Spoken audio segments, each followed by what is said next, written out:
Tonight I've put together a collection of some of the darkest stories so far. I'm also testing a new enhanced audio, which is designed to help you sleep and keep the rain sounds consistent throughout.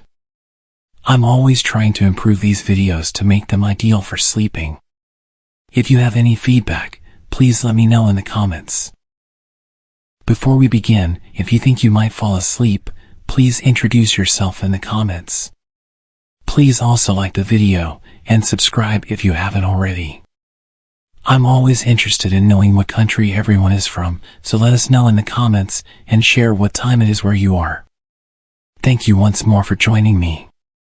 Get cozy, grab a glass of water, turn the lights off, and make sure you've locked your door. Don't forget to say hello in the comments. It's time to close your eyes.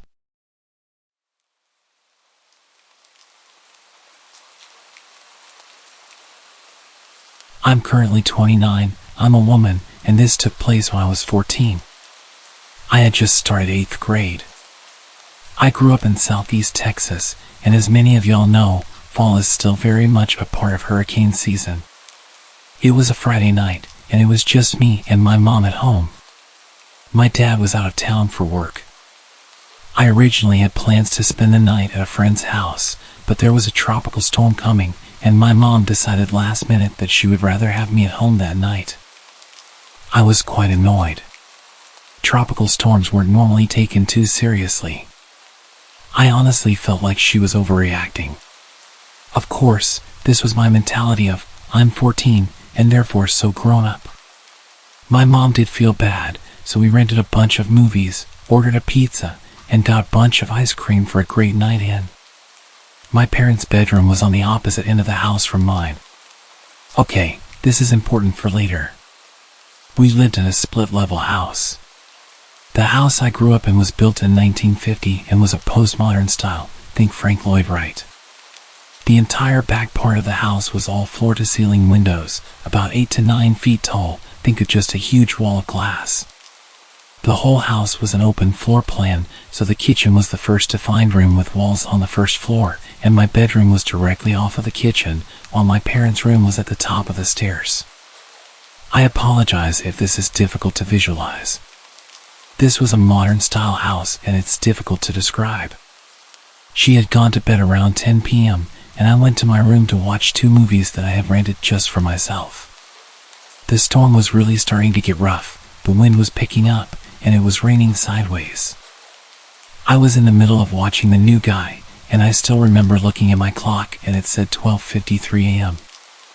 I was getting tired and could feel my eyes getting heavy. With the weather so bad, I remember thinking that maybe it wasn't so bad I had to miss the sleepover. I must have dozed off because the next thing I remember is a huge crash. It was one of the big windows in either the dining room or living room. Our neighborhood was in a really wooded area, and I thought that a tree or branch had fallen in the storm and had broken the window. I left my room and went out through the kitchen.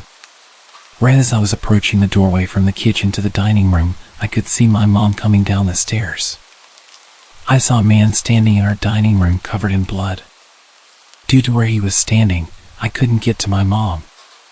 He was young, early 20s, and was soaking wet and didn't have any shoes. He had literally run through our window. He was bleeding all over, had glass sticking out of him, and was standing barefoot in a bunch of broken glass. It took him a second for him to register both me and my mom, but when he did, he immediately launched into an explanation of how he was being chased by someone who wanted to kill him and we needed to call the cops. My still fairly innocent 14-year-old brain didn't doubt this at all, but my mom was eyeing him suspiciously. We moved into the kitchen and my mom grabbed her purse and held my arm to keep me close. I had grabbed a kitchen towel to try and help his bleeding. My mom pulled out her cell phone and started calling our neighborhood patrol. I noticed this, and so I quietly went and called the cops on our landline. We both finished our calls, and now we were just waiting. The guy couldn't sit still and kept getting up and looking through our kitchen windows and pacing back and forth. He didn't seem to notice that he was all cut up and bleeding everywhere. He starts muttering under his breath. What happens next happens really fast and becomes blurry a bit. But the doorbell rings. It was our neighborhood patrol that my mom had called. The doorbell sent the guy into a panic. He jumps up and suddenly grabs a hold of me. He has me in a chokehold, and my mom is now screaming to please let me go.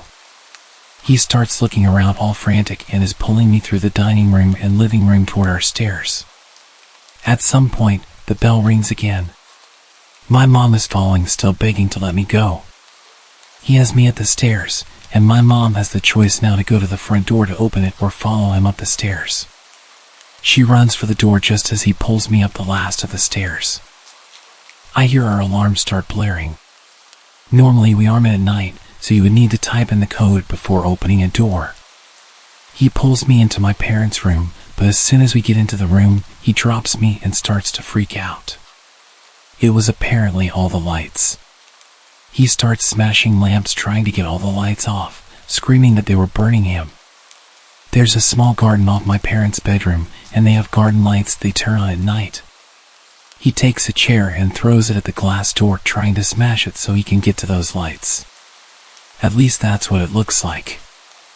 I had crawled to a corner to get away from him at this point.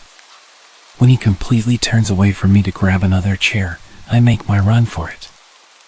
I run down the stairs. The cops had made it into the house at this point and were at the bottom of the stairs with their guns drawn. One of them grabs my arm and pulls me out of the way once I reach the bottom and takes me outside to an ambulance and my mom. The adrenaline is coming down and it hits me what's happened, and I start shaking and can suddenly feel pain around my throat from where he'd been holding me in a chokehold. There's a lot of yelling and screaming from inside, and then maybe 10 minutes later, the cops come out with the guy in handcuffs. He sees me and tries to lunge at me, which was terrifying. I had a bruised windpipe, but was otherwise okay. I learned later that the guy was 20 years old and a chemistry major at one of the universities in town. Together with some friends, also chem students, they had made their own PCP. He had never tried PCP before and had a bad reaction. They had been driving to get some food when he first started acting paranoid and upset, and then at the drive-thru, insisted they let him out and took off. Thinking you're being chased is a common hallucination to have when you start having a bad trip. Light sensitivity is also a common side effect in general for being high. But he wasn't a bad kid. He'd never been in trouble before, was a good student, and pretty much the last person you'd think would do something like this. Our house was the only one on our street that wasn't completely fenced off, and that's how he was able to reach the back and those windows. When I got older, it really hit me just how easy it is to become that kid. I had friends who ended up being chemistry majors and also tried some of their own creations. Thankfully, the night didn't end up worse because it definitely could have gone in an entirely different direction.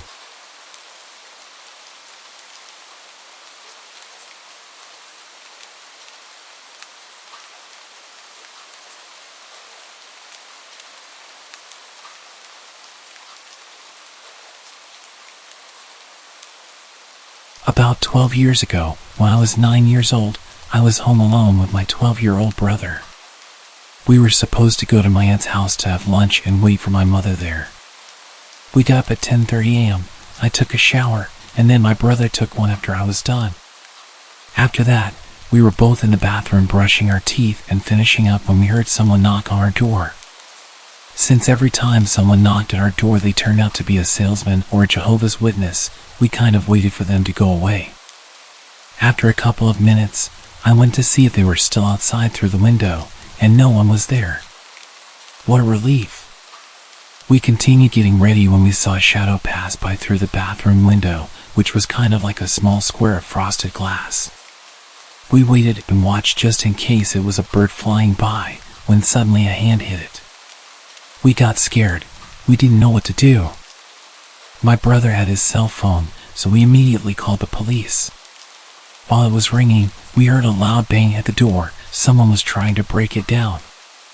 I don't know if they were kicking or ramming it, but it was one of the most frightening things I've ever heard. My brother told me to lock the bathroom door, so I did. They took 5 bangs before the perpetrator finally bashed the door open. The police answered. I remember the exact thing my brother said. He was whispering, his voice barely audible. "Hello, there's someone in our house, and I think they're stealing. We're at 1249 Maple Street. I'm with my little brother locked in our bathroom. Please hurry."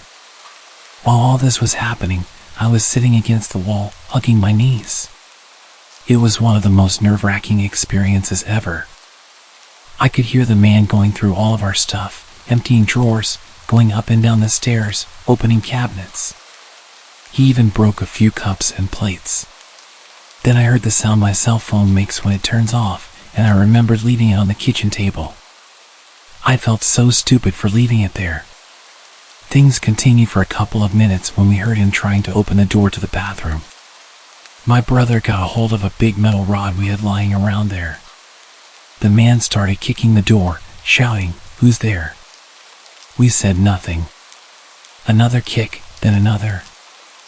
I felt I was about to have an anxiety attack. My chest started to ache, I had chills, and it was really hot.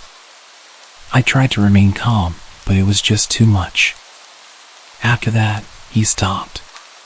We heard the door opening and then silence.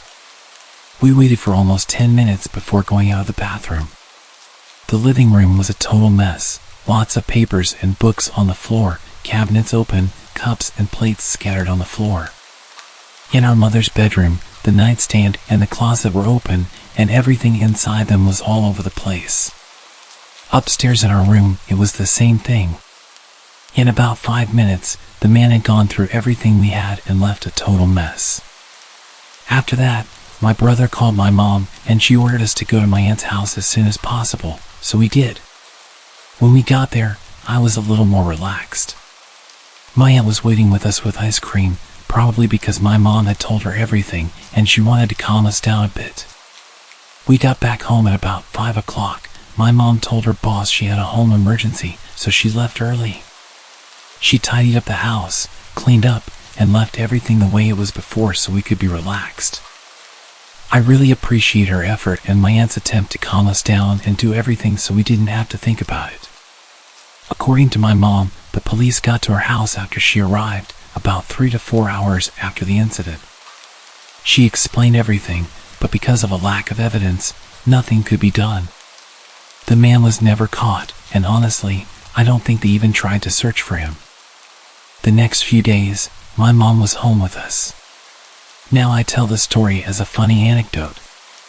Luckily, no one was hurt, and he only took useless stuff, but at the time, I was really scared. To a 9-year-old, an experience like that can have serious repercussions. I'm lucky it never came to that, and I got over it after a couple of weeks.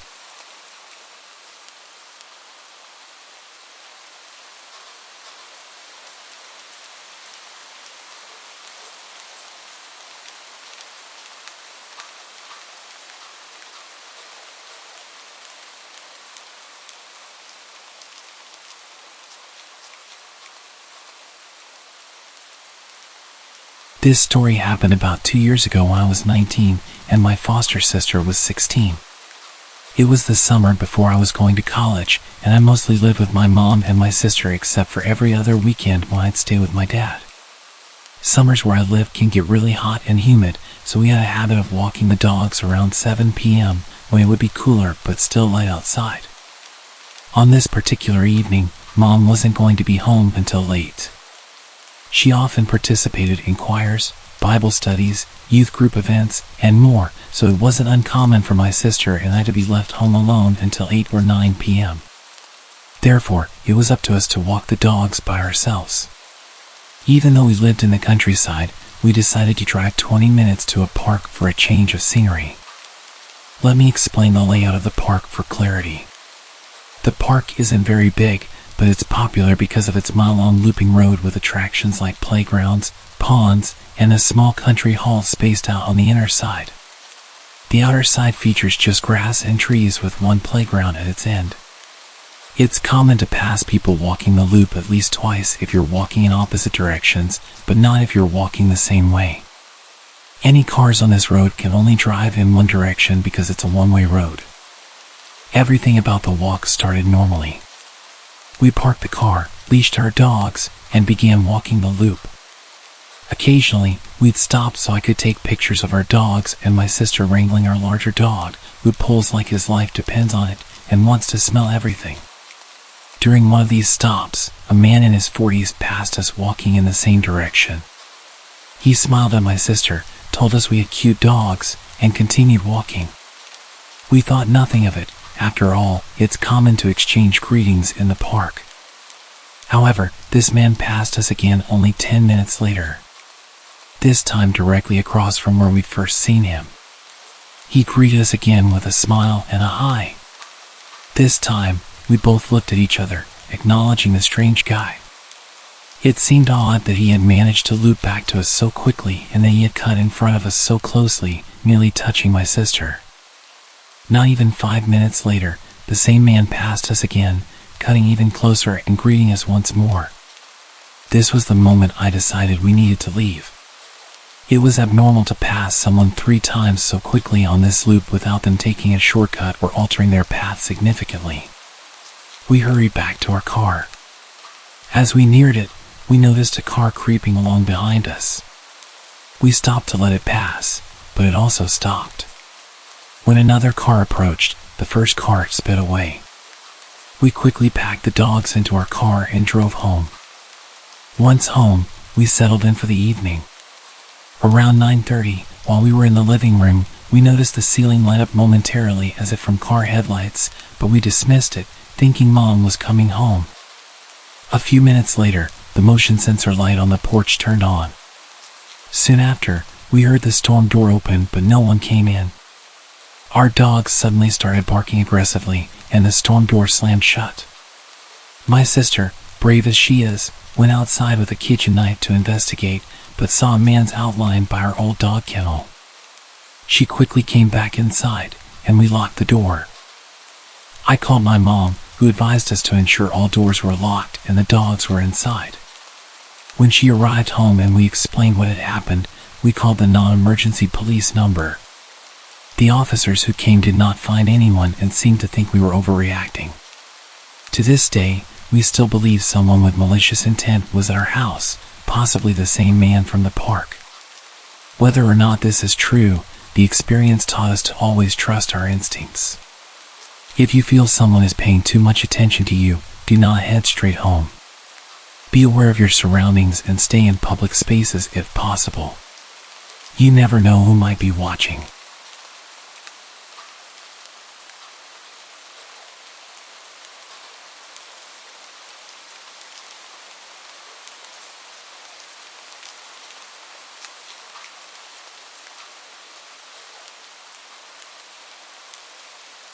I'm a female, and this incident occurred in 2008 when I was 13 years old. I'm now 27. I remember it as if it were yesterday. I lived in Cincinnati at the time, and it was January. My middle school had been called off due to a snowstorm the night before, and I was home alone because my dad and stepmom had to go to work, which meant my little sister was at daycare and my older brother had a dentist appointment. My dad worked in lawn care and sometimes came home for lunch if he was in the area. So, when I was awoken by noises coming from the basement, I thought it was just him, home for lunch, going through things in the basement. I didn't think much of it. When I got out of bed, I could still hear what I thought was my dad in the basement. But as I approached the stairs, something felt extremely off. I don't know what caused me to do this, but instead of yelling, I whispered, "Dad, is that you?" He didn't respond, so I quietly went to the front door, looked out through the tiny square window, and saw 2 men walking up the snow-covered hill to my backyard. I later found out that there was a third man, and he was the one who broke the basement window. I quickly realized that the noises I heard were actually from the basement window, directly under my bed, being broken. I ran to my bedroom, immediately hopped into my closet, and called my mom.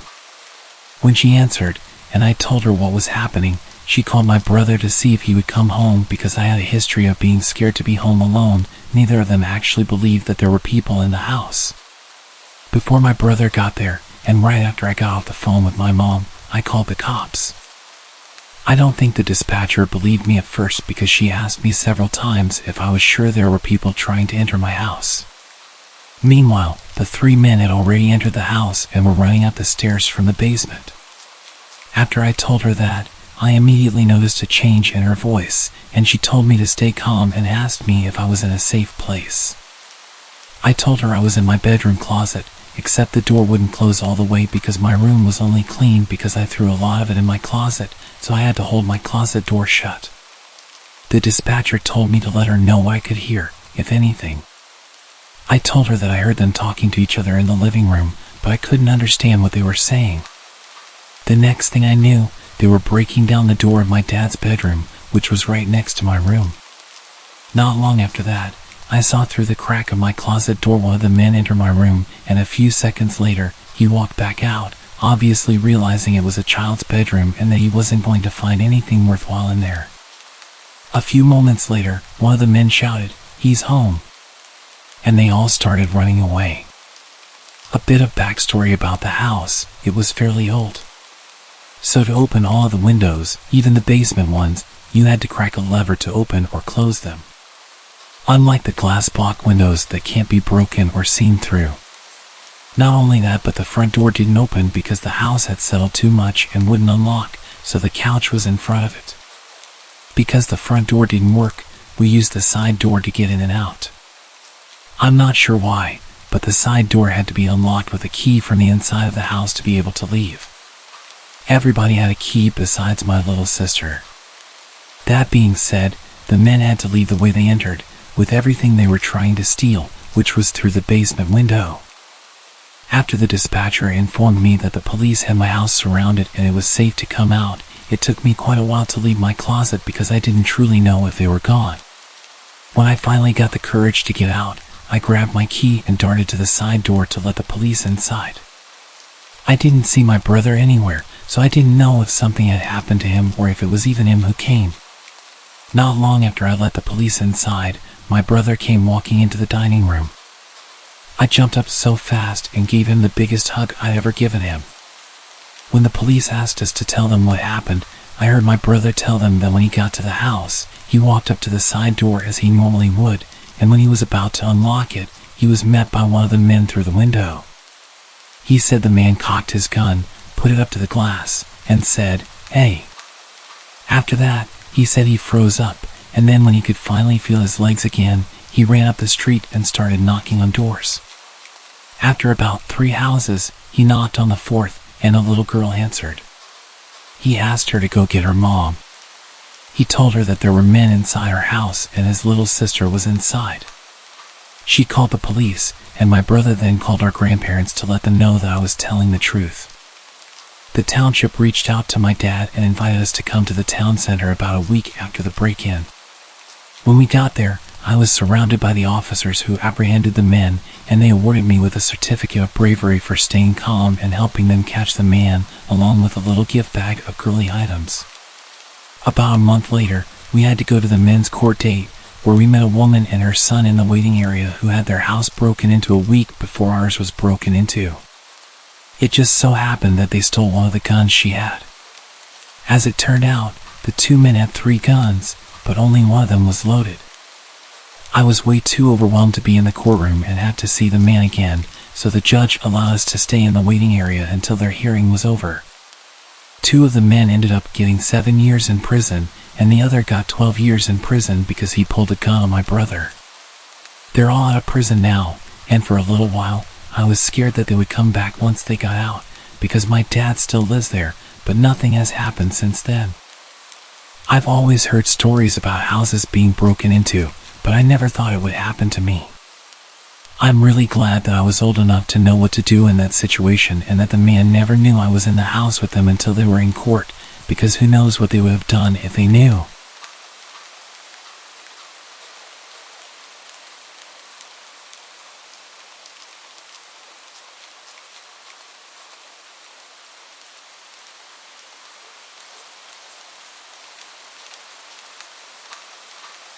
This just happened last night. I live alone with 2 cats, like a typical Redditor. This incident might sound mundane, but it was genuinely creepy in real life. I don't scare easily, for what it's worth. Anyway, there's a cat door on the rear slider which faces the woods behind my condo. The cats get supervised outside time, and I use a little nanny cam to check that they're checking in regularly, among other things. I can watch it from my computer or phone while doing stuff. I also occasionally get neighbors' cats who come in for a bite to eat. My male cat loves it, my female cat hates it. Anyway, this one gray cat comes around every few days, comes in, has a snack, I scoot him out, and it's no big deal. Well, he'd been coming around really late at night and pawing at the locked cat door. It scared me at first because it was a terrifying sound to hear in the middle of the night. I was able to figure this one out pretty easily just by listening. My cats would run to the rear slider, my female cat would hiss, the male would meow, and then I would hear something scamper away. I told myself it was just the neighbor cat coming for a midnight visit and probably just couldn't get in. Anyway, my nanny cam has automatic night vision which turns on when it's too dark. But I had the cats inside with me last night, so the cat door was locked shut, the patio light outside of the slider was turned off, and I was getting into bed just as I got under the covers. I heard the scratching, rattling sound at the locked cat door. I opened the app and definitely did not see a cat. It didn't help that the night vision makes everything look super creepy, but regardless, I was freaked out. There was a scraggly looking person hunched over on my patio, playing with the locked cat door. My female cat hissed, and he got up and laughed. I guess it could have been a she. I never saw a face and I only caught a few frames while my blood ran cold. It looked like they were wearing a loose t-shirt. I called the cops, and they had a cruiser nearby. He did a drive-through and walked the area out back. It was late, so I didn't give a statement or even meet with the officer, but I did see his flashlight as he walked the train line. Thankfully, that was the end of it. Although my cats refused to use their door for a few weeks afterwards, as if they could smell the strange intruder.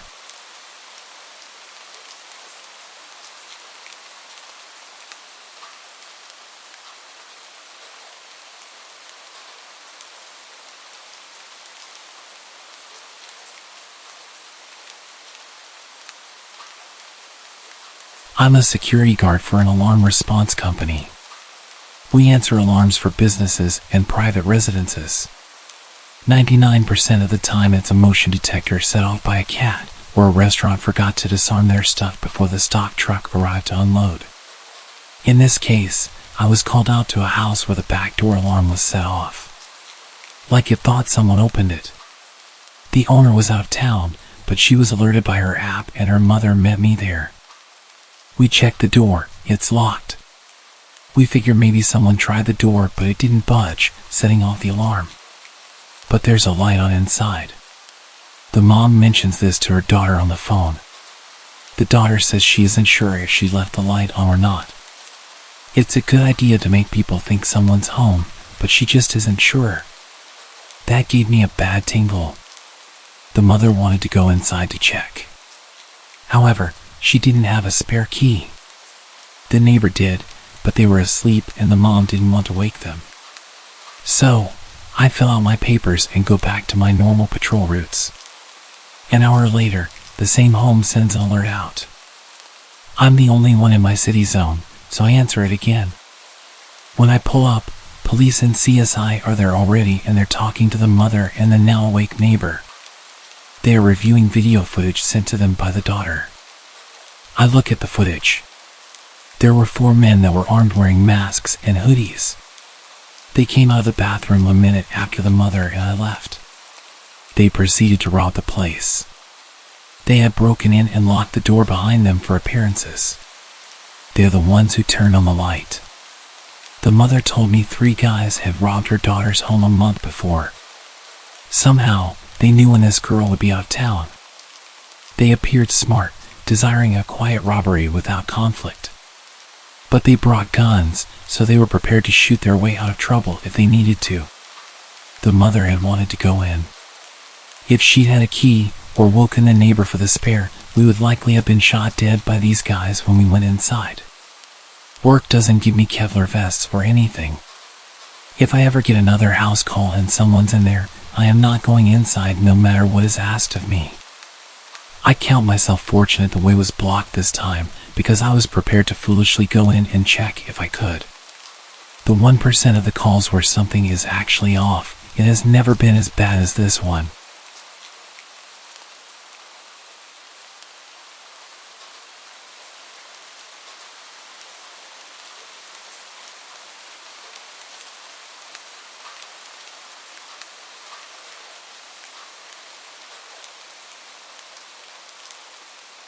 This happened back in the 80s, so it was before we had cell phones. I was in high school at the time.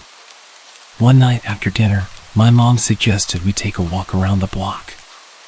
My brother and dad were watching TV and opted to stay home, so it was just us girls.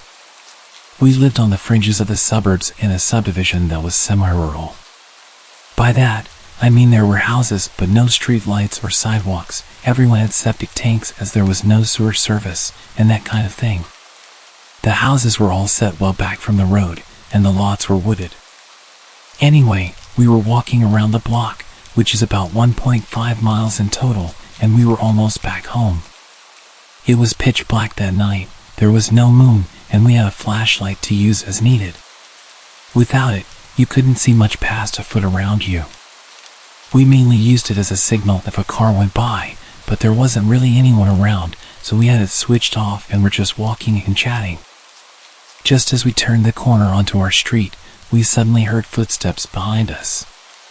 This was a bit weird as we had just come from that way and hadn't seen or heard anyone walking on that street or coming down the driveways we passed. But we just figured it was some neighbor also out for a walk, and we hadn't noticed them in the dark. So I turned around to look and switched the flashlight on to see who it was. They immediately switched the flashlight on too, so I could only see their light and not the people holding it. They said nothing. We kept walking, but the footsteps behind us sped up. Now they sounded heavy, so we thought it was a man. We sped up. He sped up. I turned the flashlight back on, and he turned his on again in silence. We were too scared to call out, and now we were approaching our driveway. As we got there, I pushed my mom in front and told her to get up the driveway, which was steep and long. Once she had a start, I sprinted up after her. As I did, the footsteps veered away to the other side of the road and kept going. Nothing was ever said by this person, and normally people here wave and speak while walking or even driving by. When we got up to the house, my dad said it was probably just a neighbor, so my brother and I got into my car and drove down the road to see who it was. No one was there. We went all around the roads, and no one was walking on them. There wasn't time for him to leave the area either. It turns out it was a nasty neighbor getting off on scaring us and then ducking into a house. He bragged about it to some other neighbors who happened to be friends with my dad. We got revenge on him, but I can't say what we did exactly.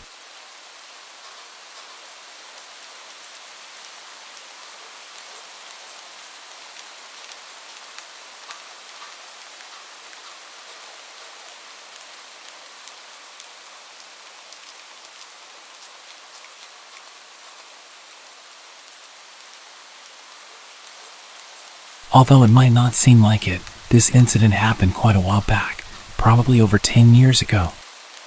I was in my later years of high school and was home alone. My parents were at a wedding that required them to stay at a hotel, and my brother worked the night shift at that time. My family lived in a very well-known East Coast city in a blue-collar neighborhood that was starting to take a nosedive. As a teenager, I was a bit of a loner. I wasn't a nerd or anything. I was a big guy who had friends and went on dates, but I'm a natural introvert, so I cherished the rare alone time that I got. This weekend, I was looking forward to engaging in my normal empty house routine, playing PlayStation on the big screen TV, then ordering a late takeout dinner, pizza or Chinese, and pigging out while watching some Dragon Ball Z. Then, around 2 a.m., I would fall asleep on the couch with my old dog, Cecil. Cecil was a beagle who was as old as the hills and had been in our family for about 8 years. He was quiet and peaceful, spending his time begging for food and sleeping. Unlike most beagles, Cecil never howled or barked. He was more than content to rest his head on your lap and spend the night there. Anyway, back to the story. It's approximately 1 a.m. I had just finished the last slice of pizza and was dozing off on the couch when I heard a bang coming from the back alleyway. I didn't think much of it. Anyone who has lived in a city knows noises happen at all moments of the night. Cecil's head pops up off my lap, and the hair on his back stood up. He was always a bit skittish, so I calmed him down and started dozing off again. Not more than 2 minutes later, I heard another bang, and Cecil did something I'd never seen him do before. He leapt off the couch and ran like the wind towards the door leading to the basement, barking and growling like a dog twice his size.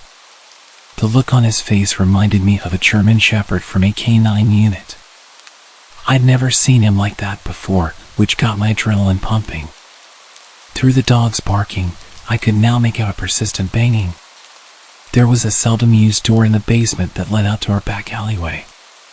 It was old and rusted and was hard to open even with a key, and it made a lot of noise. I suddenly realized that someone was trying to break into my house through my basement door.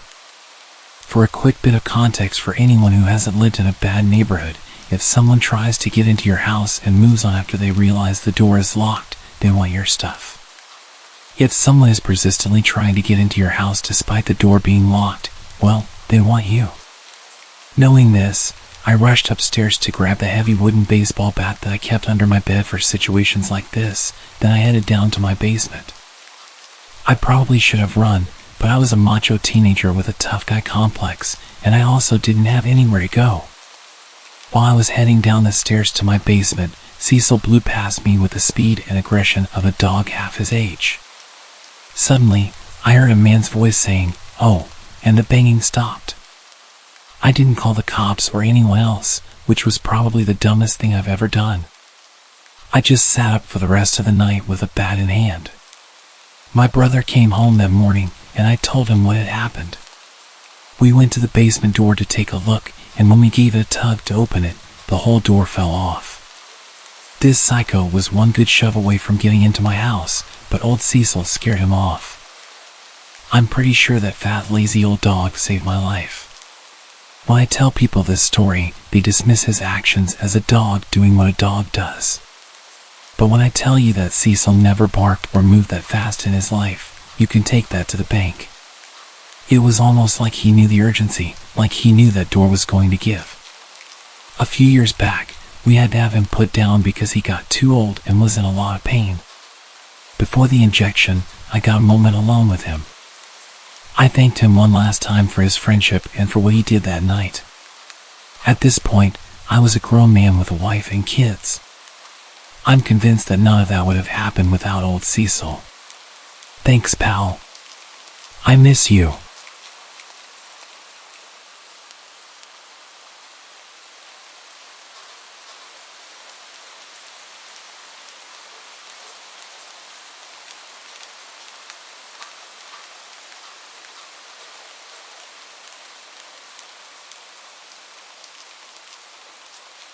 This encounter happened when I was about 10 years old. My sister and I were home alone since it was during the summer, but our mom and grandmother were busy so they couldn't stay home with us. We were used to being home alone during the summer, so it wasn't a big deal. The only thing we could not do was go outside or open the door if someone knocked. During this day, I had gotten up and started to play The Sims 2 in our kitchen. My sister was watching TV. A few hours into gaming, I thought I heard the doorbell ring. At first, I thought it was my game, but I had turned off the sound. So, I asked my sister if she heard the doorbell. She replied that she hadn't. She said it was probably just the show she was watching. I brushed it off and went back to playing my game. About 10 minutes later, I saw a reflection on my computer of a man in a suit, his hands cupped around his eyes, looking through the glass doors behind me. I turned around to be face to face with this strange man I'd never seen before. I had no idea how long he had been watching me. He waved at me like he knew me from somewhere. I called my sister's name, who had not noticed the man yet. She quickly grabbed the house phone, calling our grandmother. We had seen salespeople before, but none of them looked like this guy. He was wearing a full-on black suit that did not fit him. If not strange enough that this guy was wearing a suit in 99 degrees, he was also carrying a briefcase. All the salespeople I'd seen only ever had a clipboard or maybe a couple of flyers, but this man had a briefcase. The next flag came when this guy walked around our house to come to the back door, which during his little trip he would have seen there wasn't a car in the driveway, indicating no one was home.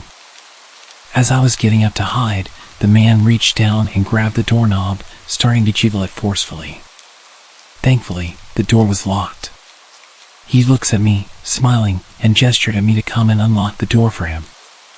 All the noise he'd been making had now set off our 75-pound lab mix, making her go berserk. No way she was going to let this guy get to us if he did get in. My sister tells me our grandmother is on the way, and she wanted us to hide in the back of the house in her room until she could get home. My sister hands me the phone, then runs into the kitchen to grab the biggest knife we have. I can hear her yelling at the guy that we called the cops. She comes back into the room with me, and we shut the door. She tells me after she lied to the guy about calling the cops, she said that he started laughing like she just told the funniest joke he ever heard. A little while later, we heard the door open and my grandmother calling us. We come out to meet her. She tells us she did not see a man anywhere in sight. She'd walked around the whole house before unlocking the door. She also thought it was weird if he was a salesperson, he would have left a note saying, "Sorry, we missed you." She ended up taking the rest of the day off to stay with us, also so she could watch to see if the man would come back around. It's been 11 years since this encounter, and I still don't want to know what was in his briefcase.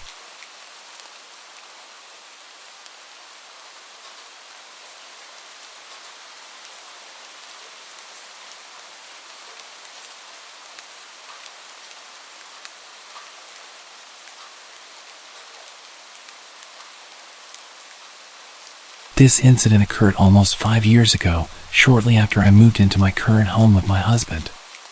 It was our first week at the new house. I had just graduated from grad school and was in the process of job hunting. Our house is modest but had 2 stories, with both bedrooms and a bathroom upstairs. It's a back house facing an alley, and our landlord and his wife live in the front house. One morning, as my husband was leaving for work, he abruptly came back inside. "Did you try to remove a screen from a window downstairs?" he asked. I was puzzled and told him I hadn't. He urged me to come outside, so I quickly got dressed and followed him. To our alarm, the screen covering a large window downstairs was bent at a sharp angle, as if someone had attempted to push it up from the bottom. The most unsettling part was the clear prominent handprint on the glass, suggesting that the would-be intruder had tried to push up and open the window. Fortunately, all our downstairs windows are secured with wooden rods wedged in the top half, effectively preventing them from being opened too much. Our analog security measures had unexpectedly saved us. Additionally, we noticed another window screen slightly cut open at the corner. We immediately called the police, who came and dusted for fingerprints on the handprint, but unfortunately, it didn't lead to any developments. At the time, break-ins during the middle of the workday were not uncommon in our neighborhood, as most people would be away from their homes. However, what truly unnerved me was the realization that our would-be intruder had chosen to attempt a break-in in the middle of the night, while we were both home and asleep. My car was parked right by the tampered window, clearly indicating that someone was home. It was a bold and foolish move on the intruder's part, especially since they left behind an almost perfect handprint on the window.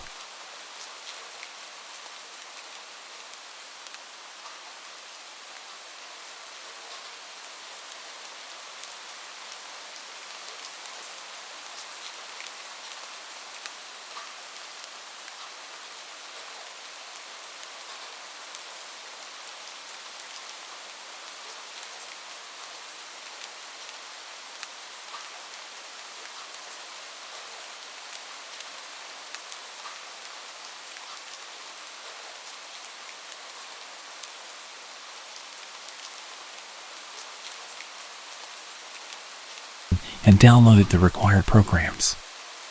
I prefer to use my laptop over my desktop in case of viruses. My 7-year-old laptop was a little more disposable. I went through a Bitcoin phase a few years ago when it was blowing up, so I already had a little saved. It wasn't much, roughly $632, but it was enough for what I was looking for. After the downloads were finished, I opened the browser and started my journey at the Hidden Wiki website. They provide a lot of useful links to get you started on the deep web. I scrolled through the warnings and general information and found the links I was looking for. Almost forgot, I muttered to myself as I grabbed the duct tape from my desk drawer. I cut a tiny square piece off the end and placed it over my webcam. Call me paranoid, but I'd rather be safe than sorry.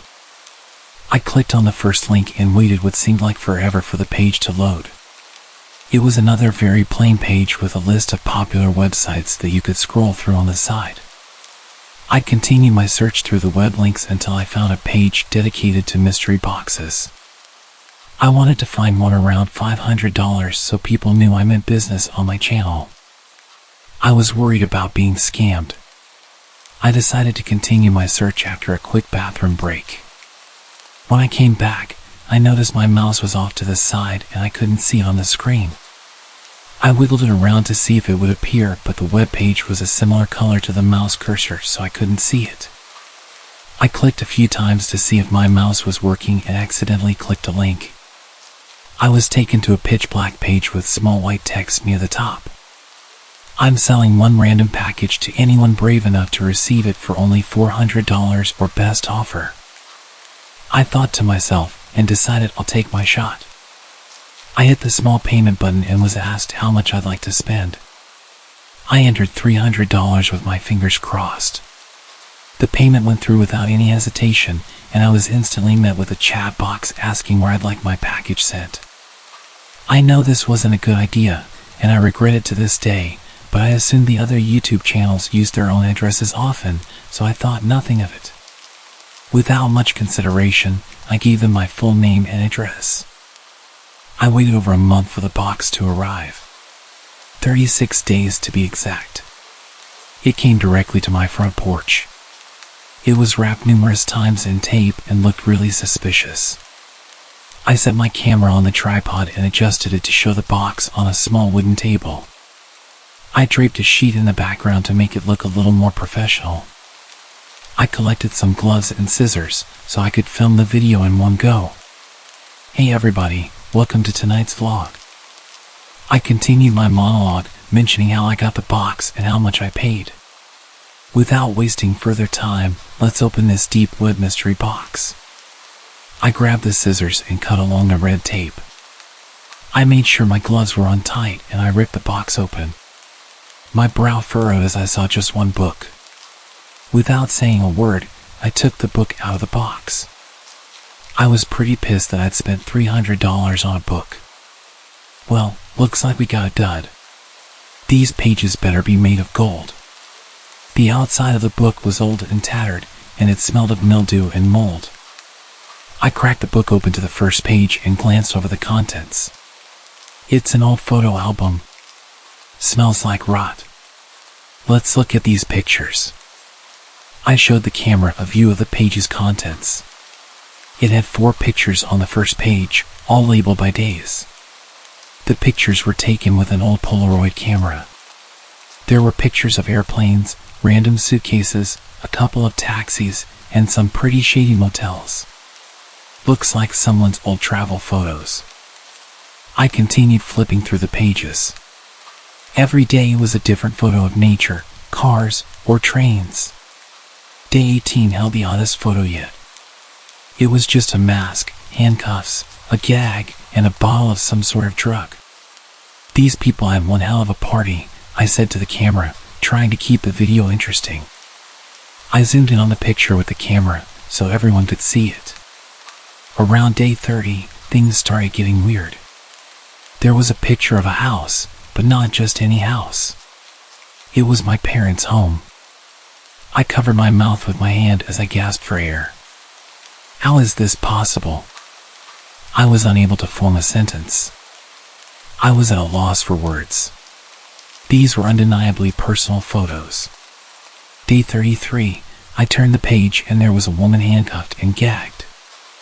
I immediately vomited as I saw my own mom scared and crying. And then I noticed that my dad was also in the photo, face first in a pile of what looked like black tar. Day 34, this photo was taken inside what looked like a vehicle. I focused my gaze on the dashboard where a small photo was barely visible. It was an old school photo of me.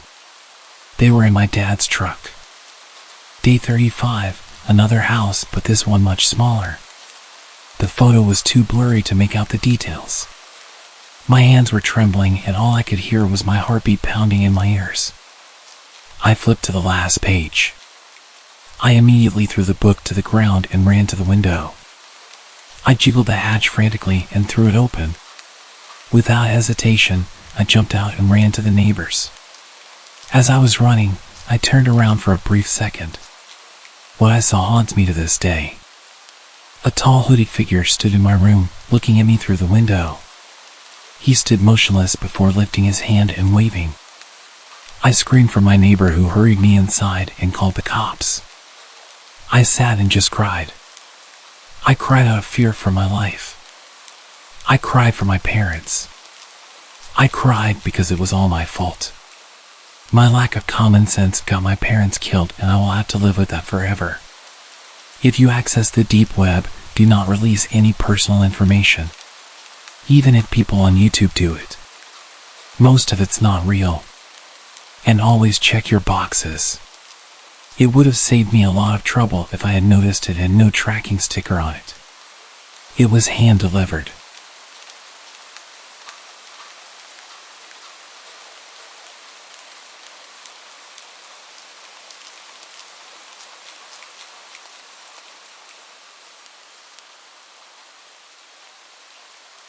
I had always been aware of the deep web. You hear the craziest, most disturbing stories from people who dare to explore it. Websites that involve human experimentation, hiring hitmen, and even watching people through their own security cameras. It's messed up. But honestly, I'd be lying if I said I wasn't a bit interested. There was no malicious intent behind my exploration of the deep web. I was just curious to see if it really was as bad as people said it was. The first thing I stumbled upon was a website centered around death, which gave me a really uneasy feeling, so I didn't stay there long. It takes quite a bit to freak me out, so I was surprised that I couldn't even stomach the first website I clicked on. But it's not supposed to be all unicorns and rainbows, right? Next, I clicked on a website dedicated to watching people through security cameras. Most of the screens showed empty living rooms and patios. Some of them showed oddly decorated rooms, like one packed with stuffed animals and another eerily decorated with Christmas lights and fake Santa Claus statues. Another screen showed a young woman doing yoga, which had a lot of views. I didn't watch that one for long. Something inside me felt off. Like what I was doing was sickening. I shook my head, blinking away any more curiosity before I hovered my mouse over the tiny X to close the window. Right before I clicked, I saw a blue link under a black screen that said, "Proceed with caution." I bit down on my back teeth, internally yelling at myself to leave the page. It could be something horrible, which would make me an accomplice. What if it was someone skinning an animal or something like that? But then again, what if it wasn't? I don't know what drove me to move my mouse away from the window, hovering it over the link instead, but that's where I ended up. My curiosity always got the best of me, and no matter how twisted my stomach felt, or how strong the feeling that lingered over my head was, I had to click that link. I really just had to know what the link led to, or I would go crazy until I finally figured it out. So, I pressed my mouse down and watched the link turn purple, feeling my mouth go dry as the screen slowly loaded. The page consisted of a large screen, like the security camera page. The room was concrete and dark. There must have been a night vision camera or something, because everything had a weird green tinge, but you could tell there was little to no light. There was a dark liquid on the floor in a medium-sized puddle. I told myself it was gasoline. Don't ask me why. Movement in the far right of the screen caught my attention, and I immediately perked up in my desk chair, inching my face closer to the screen of my laptop. It looked like an arm, like someone's forearm. They were standing there, not really moving but subtly swaying, just enough to not look completely still. "Hey," I said before shaking my head and slapping my mouth shut. "Stupid." Then, the person walked over towards the left of the screen.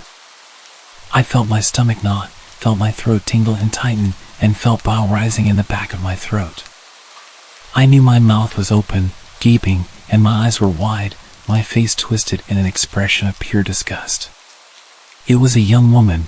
She couldn't be older than 25 or so. Long, dark, and dirty hair was in tangles, like she'd been pulling at it. Her leg was dragging, her other skinny leg doing most of the work as she limped around. Suddenly, the woman raised her head, and it looked like it weighed a ton on her tiny body. I hadn't noticed it before, only able to barely make out her side profile, but now it was clear as day. She looked around, eyes watering with tears and black makeup streaming down her face. Small strands of bloody thread were intertwined in her lips, messily tied, locking them together. Dark blood stained her chin, probably from where she tried desperately to open her mouth, to scream. Her dainty fingers were stained as well, the same color as the puddle on the concrete.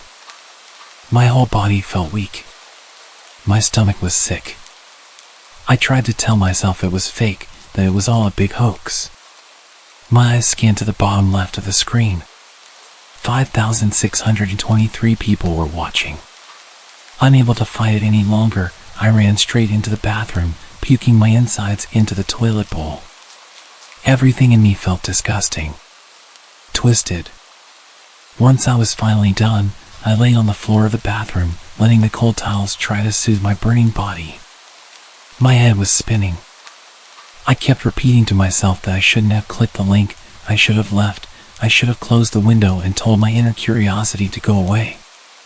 Instead, I was lying on the floor, with the bathroom reeking of vomit, and my mind a complete mess over what the hell I just watched. Should I get the link and send it to the police? My first instinct was to copy the link, just in case, then call the police and inform them of what was happening. Maybe they could trace the IP address or something. Maybe they would recognize the girl and know where to start looking. Maybe I could save her life. I'd feel really dumb if this was all fake just to get viewers, but I wasn't about to gamble. Not with what was at stake. I tried to ignore the dizzy feeling that was flooding my head as I started to pace around my room. My phone suddenly buzzed in my pocket, scaring the living daylights out of me. I stopped mid-panic and picked it up with shaky hands. I saw my girlfriend's name and immediately answered. My voice was a complete wreck, my eyes finding the screen where the girl shrunk down to the ground, the sound of her cries bouncing around the room, making my body feel rigid. I had nothing left to throw up, but I still felt so sick.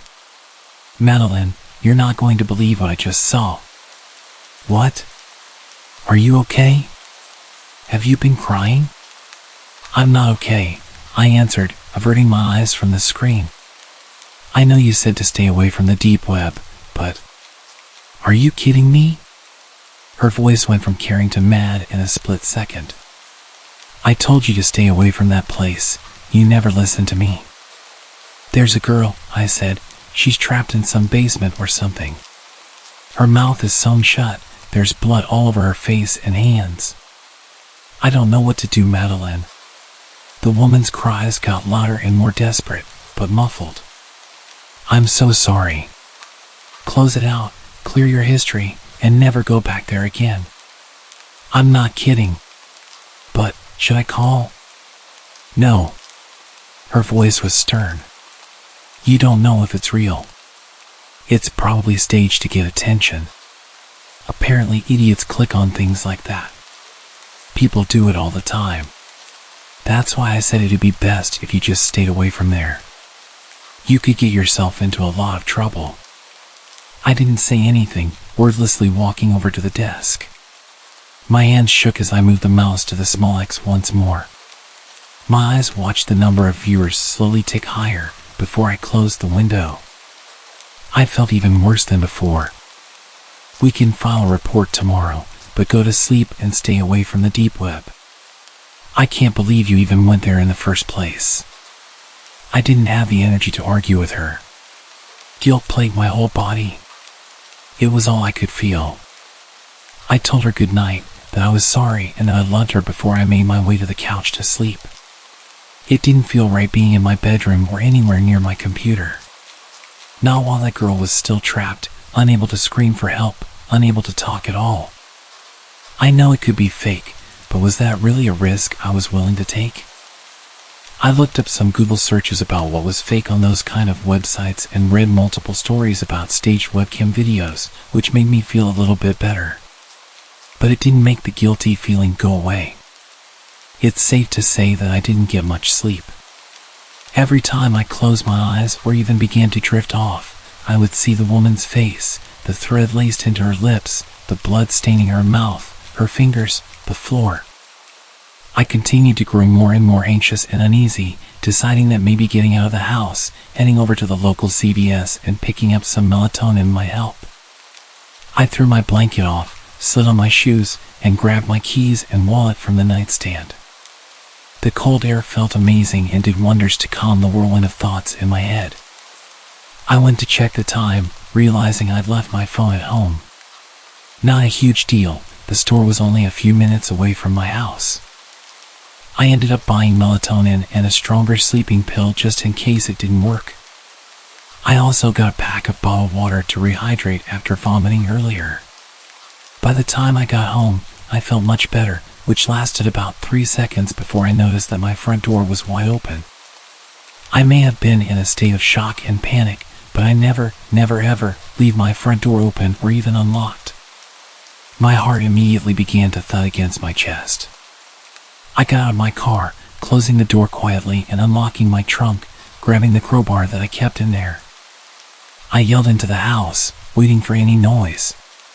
"Who is there?" My own voice was shaking and weak. I was met with complete silence. Keeping the crowbar up and ready to strike, I walked to the couch and felt for my phone. As soon as I found it, I hit the emergency button and waited until I got a hold of a 911 operator, letting her know that I thought my house had just been broken into. She told me police would be on their way.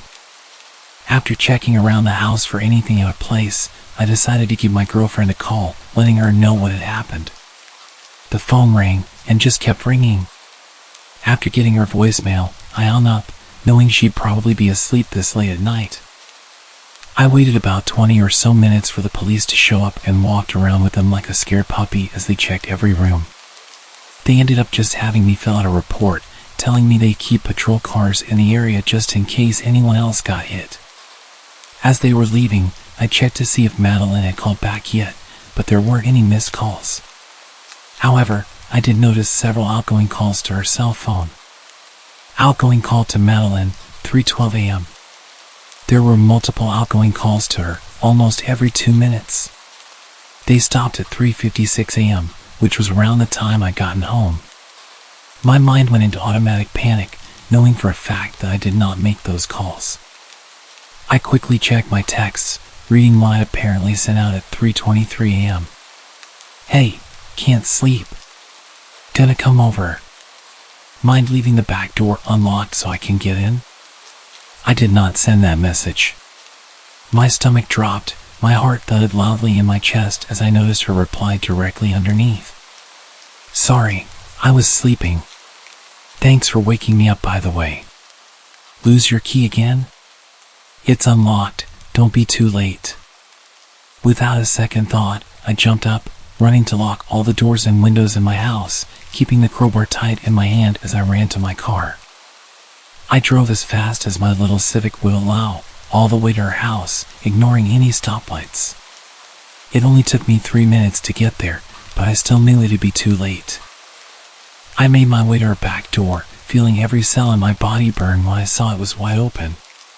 My face was hot, my hands were shaking, but I stepped in, crowbar raised like a bat, ready to swing.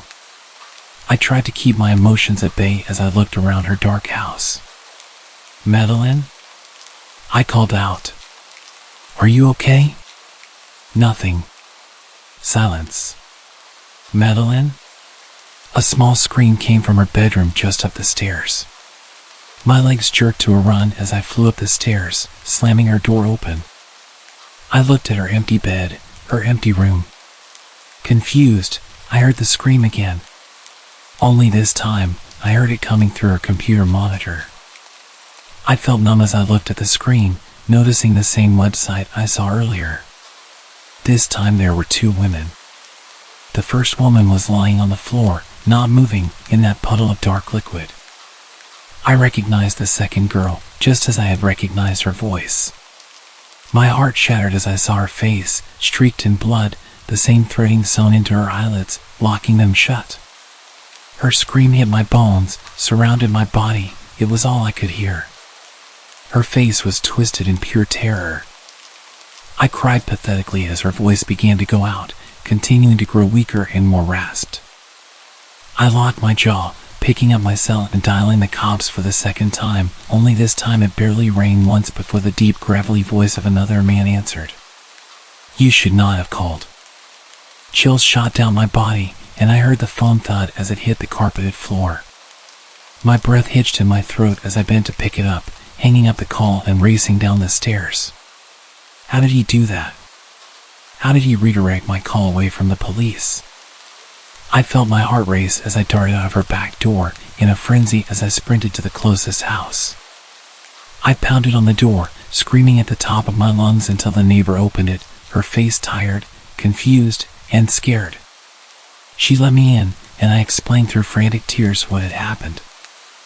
I'm typing this on my phone to post as we both try to get a hold of the cops, but neither of our calls are going through, and neither is her landline. I think someone is messing with our cellular signal, and they may have cut our phone line, but we're going to keep trying. I don't know what's going to happen to me. If you don't hear from me again, please take this advice and this experience to heart. Stay away from the deep web.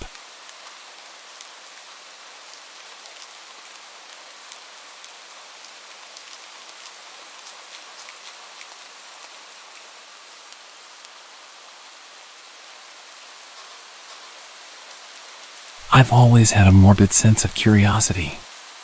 That's not something I'm particularly proud of. I've always just chalked it up to teenage curiosity. To be honest, it probably started back in middle school when people thought it was fun to send around horrible videos of executions and videos like 2 Girls 1 Cup. Just mentioning it makes me feel old. These days, there's an overabundance of these sites. Places to watch people die, blurry videos of car crashes, beheadings, and animal abuse. Of course, it's not something I actively seek out, but when I stumble across it, I feel compelled to watch, to prove to myself that nothing can affect me. For the truly gruesome stuff, one needs to visit the so-called dark web. As someone who has fallen far behind in the advancement of technology, it absolutely baffled me that only a tiny fragment of the internet is available through a Google search. The rest, which makes up approximately 99.9%, is hidden and requires a special browser to access. With the help of a YouTube tutorial, I quickly downloaded the Tor browser and went on my way to search for the hidden aspects of the internet. It couldn't have taken more than half an hour of clicking on links before I stumbled across something that quenched my thirst for the horrible forever. The website itself was rather plain. Just a black background with a video player in its center and a chat box beneath. Within a few seconds of entering the website, the video had loaded and automatically started playing.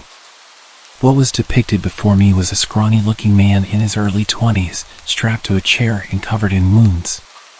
In the upper left corner of the video, a timer was counting up each second. 24 minutes and 14 seconds. "Please, stop.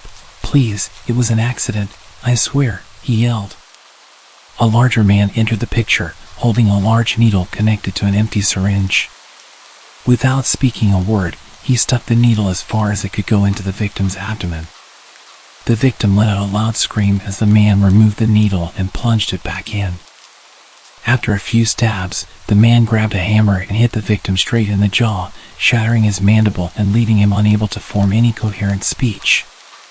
The victim let out a gurgled whimper before passing out. I tried to fast forward the video, sure it had to be fake, but that's when I realized it wasn't pre-recorded footage but a live stream. 26 minutes and 12 seconds were the words that lit up the screen. The chat beneath the video went wild, calling out the victim as a pathetic excuse of a human being demanding that the man continue the torture. A few seconds passed, and the chat was replaced by a voting form containing only 2 options: life or death. The votes were quickly counting, the bar for death rising rapidly. As much as I could stomach, I couldn't be part of an act of murder, so I quickly voted for life. In the end, the results were displayed on the screen.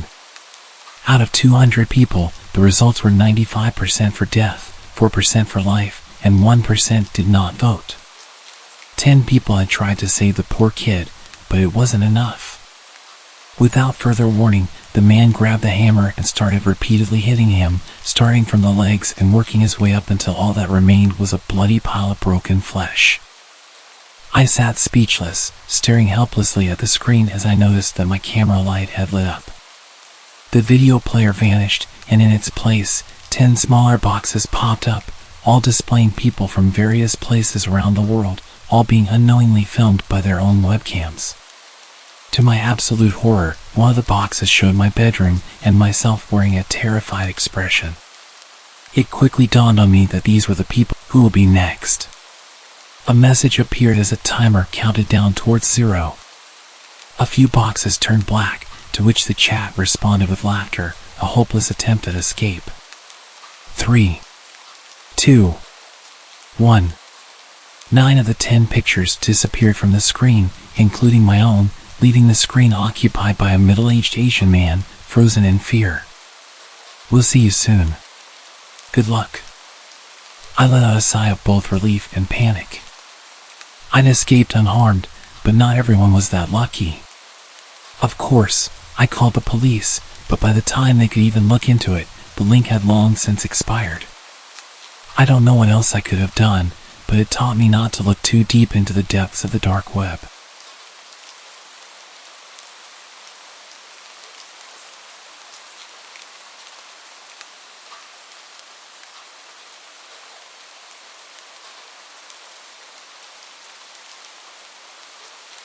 This is my last resort. I need help. A couple of weeks ago, I swallowed a tapeworm I bought illegally because I wanted to lose weight, but now I think I am having some negative side effects. The whole thing started when my family bought tickets for a cruise to the Caribbean. I have always been overweight, it runs in the family. I'm 19 years old, 5 feet 6 inches, female, and I weigh 200 pounds. I was scrolling through some weight loss websites when an advertisement popped up on the side of an article. Lose the weight without the effort. Normally, I wouldn't fall for clickbait, but I was desperate. The cruise was in a month and a half, and I had 90 pounds to lose. So I clicked it. It took me to the dark web, which I didn't know was possible by just clicking on an ad.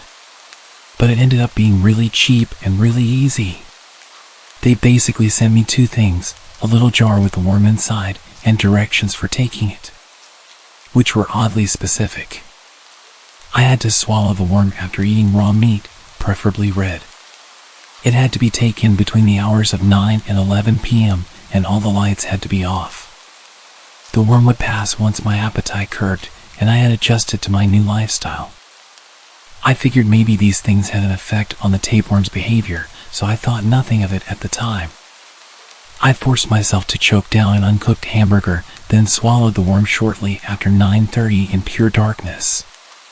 The first week went by, and nothing happened. No weight had been lost, and I had 0 side effects that the directions warned me of. No nausea, abdominal pain, strange cravings, or feelings of hunger. I was starting to think that I had passed the worm or it had died. Whatever had happened, I was upset. The week following, however, was completely different. I woke up that Sunday morning starving. I ate all the bacon my mom had made, including 3 eggs, and the 2 she made for my 5-year-old sister, Maria, after she complained of not being hungry. I spent almost the entire day eating and never felt completely full. That night I stepped on the scale and was pleasantly surprised to find that I had lost 8 pounds. The next few days followed the same routine. Eat everything in sight and still lose weight. My diet did change, which was another side effect. I craved all the protein I could get. I was constantly finding myself in drive-thrus, ordering at least 6 hamburgers and inhaling them with no effort whatsoever. But then, the stomach pain started. I couldn't hold down anything but meat. But I had gotten down to 120 pounds. Who was I to start questioning the process now? My breakfast, lunch, and dinner consisted of nothing but ham and plain cooked hamburger. A few days later, even those meats would not satisfy the worm in my stomach. Raw meat became its meal of choice. It's disgusting. That's what I thought at first. But I've come around to it since. My mom has wondered why I no longer eat the food she makes. I keep telling her that all the weight I lost means I don't have the same appetite. Which is true, to a point. None of this is the reason I am telling this story. The reason I am writing this is because of a conversation I had after my mom left the room. Maria was sitting at the table eating chicken nuggets with ketchup, happily humming to herself while Mom and I talked. But once it was just me and her, she stopped eating and looked at me. "What's wrong with you, Angie?" I smiled softly.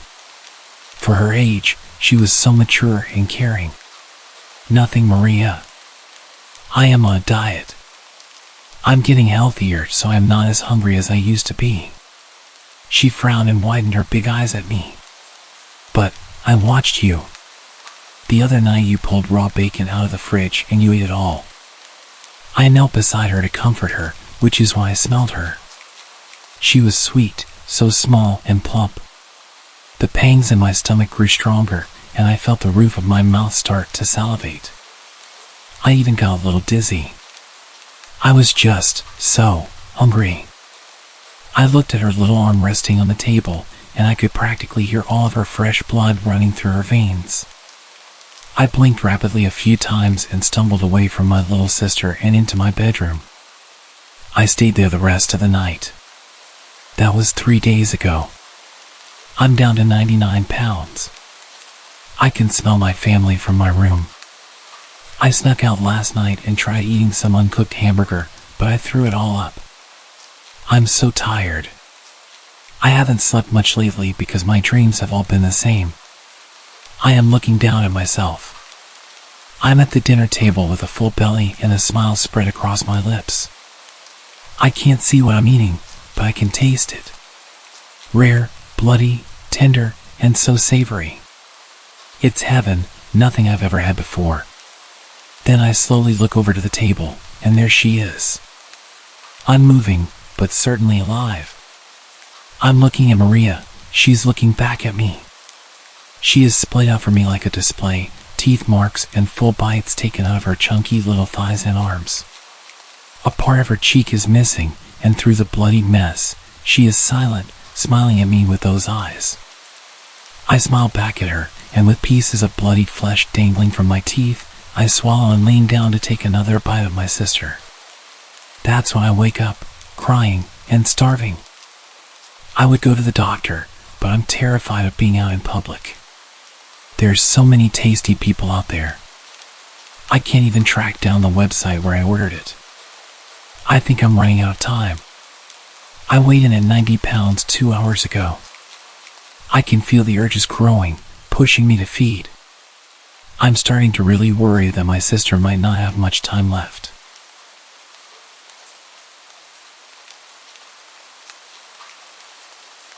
I've always been good friends with one of my cousins, Cole.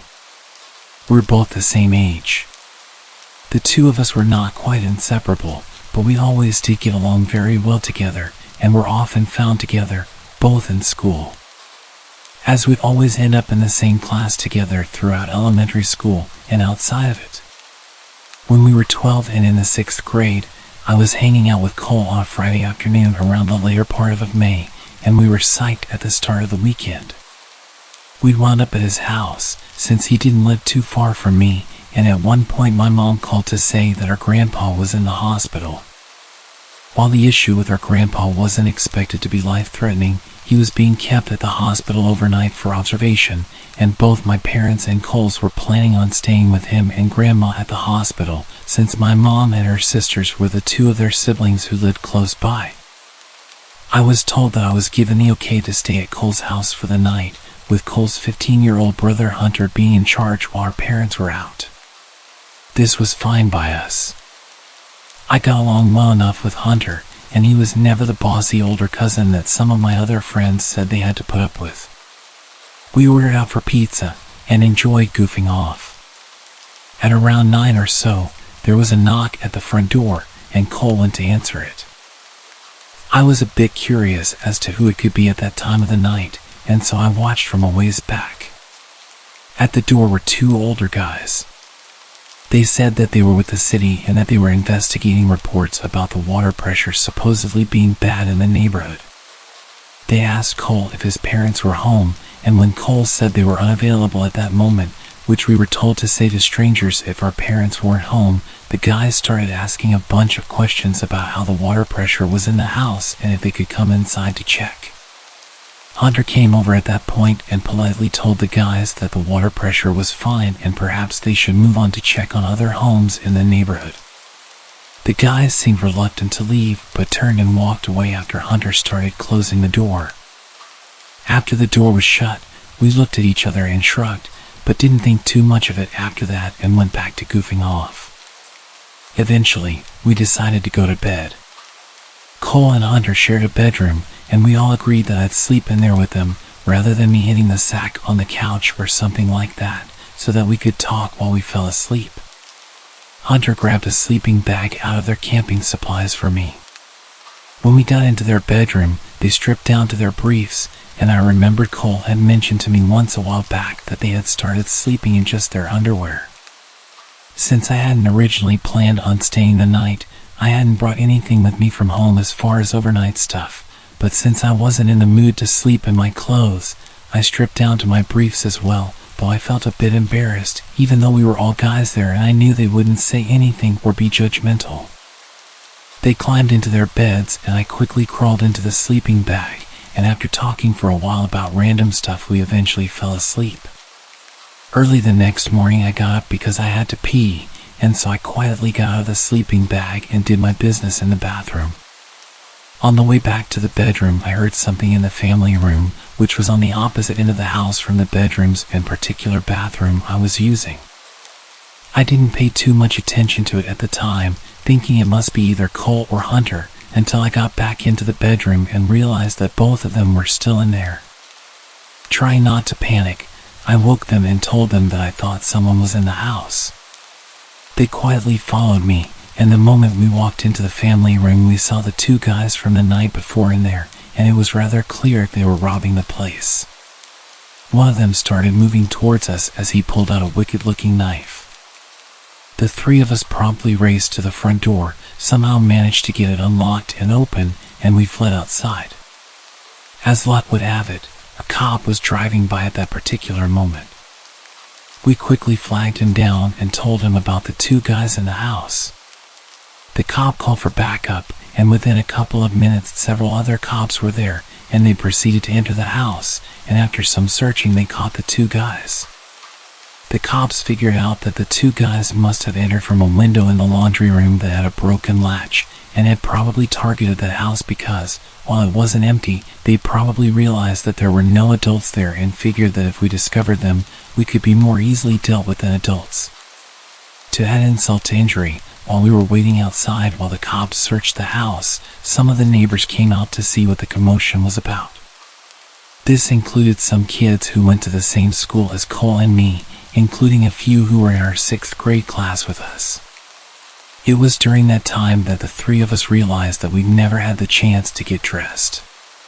So just like in the stereotypical nightmare, we had to stand outside in full view of everyone in just our briefs for what seemed like forever, before being allowed back inside. When we went back to school on Monday, we had to put up with more than a bit of snickering, stares, and mockery for the next few weeks until school ended for the summer.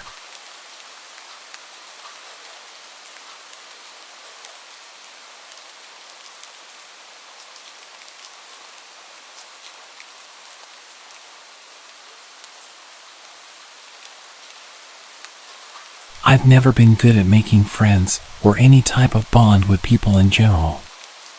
I'm not even close to most of my family members like I'm close to Jessie. Jessie is my best friend. I've known her only for a year and a half, but she's literally my world. She's the only person I can speak to, the only person who understands me.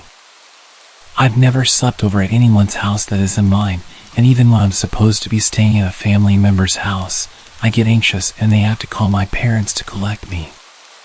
This results in my parents having to cancel everything that they plan. My parents resent me.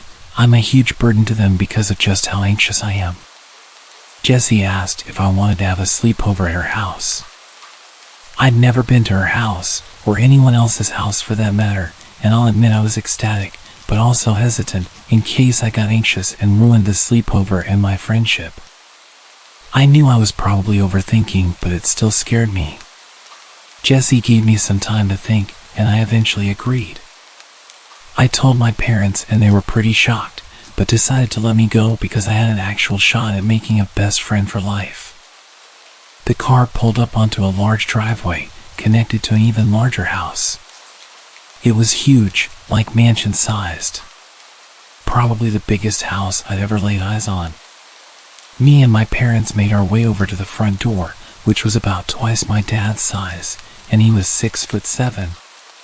There was no doorbell. Instead, there was an abnormally large silver knocker in the middle of the door. I knocked. Jessie answered the door. When she saw me, her face seemed to light up and her smile grew larger. She instantly leaned in for a hug. Jessie's mother and father also approached the door and stood behind Jessie, also with a comforting smile on their face. Jessie's father was also tall like my own dad. He was your typical dad-looking person. It was the same with her mother. It was almost surreal. Jessie toured me around her huge house, which took about an hour in itself. Then we ventured off into Jessie's bedroom, which was huge and pink. Very pink. Like every object was pink. After staying in Jessie's room playing games and eating candy for a while, her mother walked into the room and placed a sheet of A4 paper on Jessie's bed. The way she walked was so elegant and graceful. I took my headphones and grabbed the sheet of paper. It read, "Sleepover rules. Follow these rules to ensure you have a safe and happy sleepover. 1. Don't eat too much candy. They can smell it from miles away. 2. Do not leave the bedroom after 1:45 a.m. Please remember this rule. Your life depends on it. 3. If you happen to wake up during the night for no apparent reason, hide under the bed within 25 seconds. That way they cannot see you. 4. Do not get snacks from the mini fridge during 8:56 p.m. and 9:47. You will not like what you find.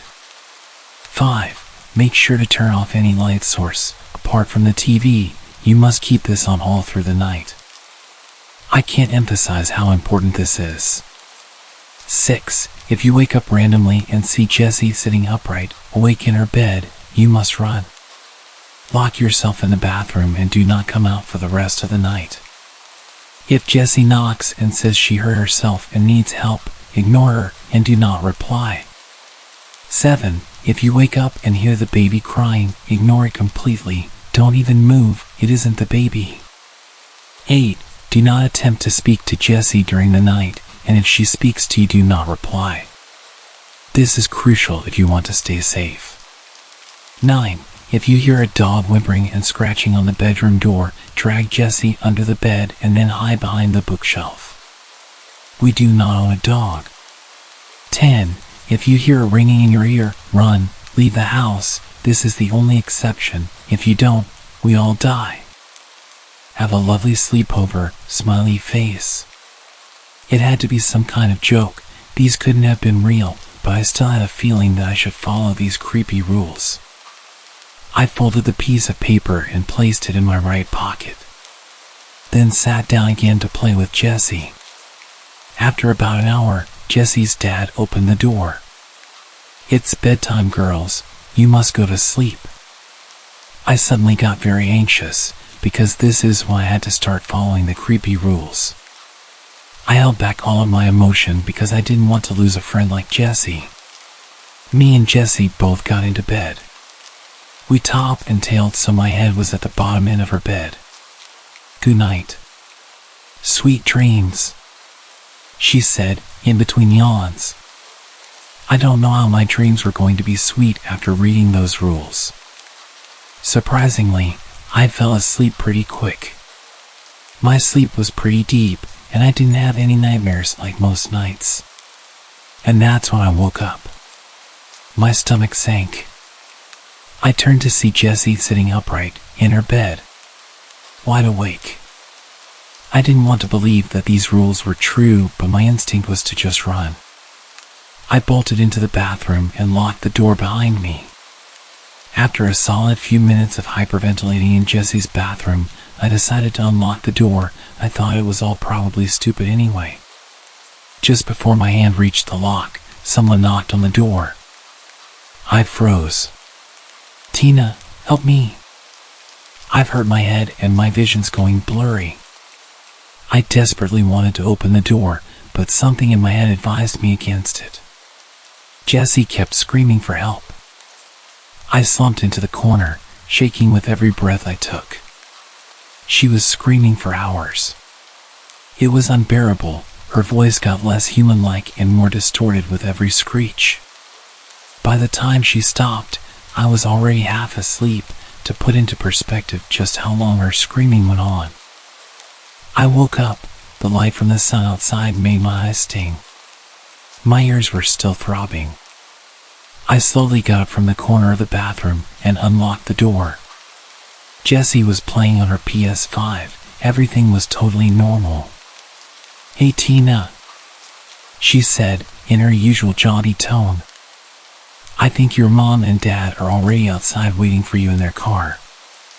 I couldn't take speaking. Everywhere in my body ached. I picked up my stuff and started walking downstairs. Jessie's parents waited at the bottom of the stairs. "Your parents are outside waiting for you," said her mother with a smile. "How did they get here so quickly?" It was only 8:45. I could see the open door and my parents' car outside. I was so relieved. I was gonna leave this place finally. Jessie's dad showed me out, and I hopped into my parents' car. I can't begin to explain how relieved I was to see my parents' smiling faces again. Jessie and her family waved at me as I drove away. "How was the sleepover, sweetie?" I was about to reply when I got a notification on my phone. It was a message from my mom.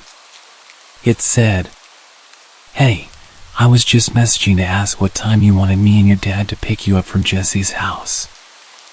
I looked back up at my mom, who was driving, and then to my dad, who was smiling eerily at me. Shit. I forgot to leave on the TV. I felt sick to my stomach. "Forgot something?" my dad asked me.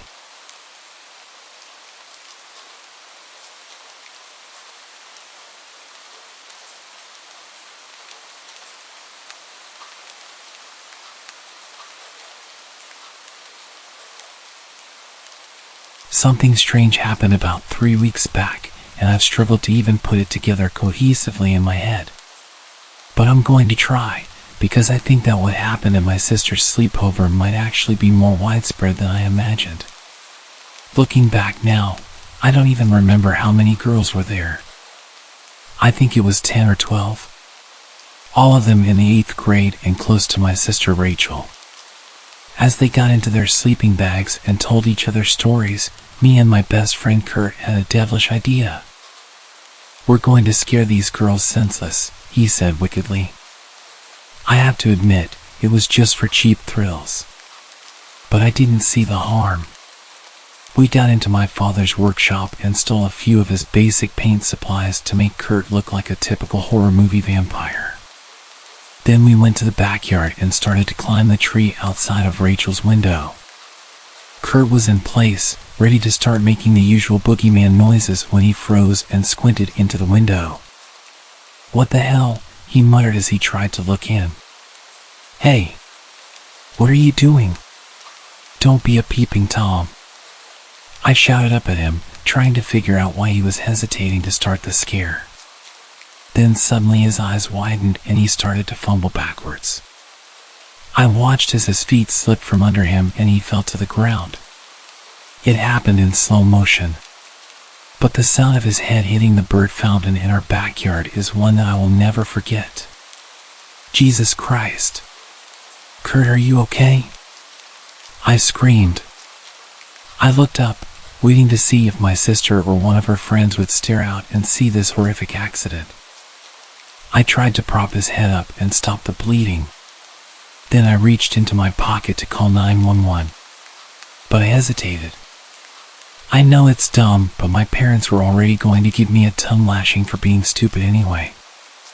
I didn't want the cops to find me for something like this, so I ran inside and used Kurt's phone instead. As dumb as that was, what I did next was even stupider. I went back out and after checking to make sure he was okay and not bleeding out, I decided to climb the tree and see whatever it was that had caused him to act so strangely. Slowly, I crawled up the branches and peered through the window to where my sister and her friends were sleeping. All except for one of them. It's been so long now and I still remember that ungodly sight. One of the girls was standing there, crouching over the other girls with a sharp knife, slashing wildly at the defenseless sleeping friends. I will never forget the look on her face as she swung that knife. That's when the girl looked straight at me. I nearly fell back like Kurt did. But instead, I stared her down across the darkness. She'd already seen me. What good would it do running away? She could never make it outside in time to catch me regardless. Suddenly, she started making her way to the door, and I could see that some of the other girls were moving. I scrambled to get out of there. I didn't even wait for paramedics to show up and help Kurt. I didn't want to be around if she was coming to get me. I ran for what felt like hours and ended up at my grandparents' house on the outskirts of my town. I frantically tried explaining to them what had happened. They called my parents and eventually they started putting the story together. Kurt was in the hospital with his head injury and apparently all the girls were fine. I went to see Kurt a while later to see what he remembered. Nothing. So now there's rumors that I attacked Kurt and put him in hospital and then ran away to avoid trouble. I tried talking to my sister about what I saw, but she denies that anything of the sort happened and treats me like I'm crazy.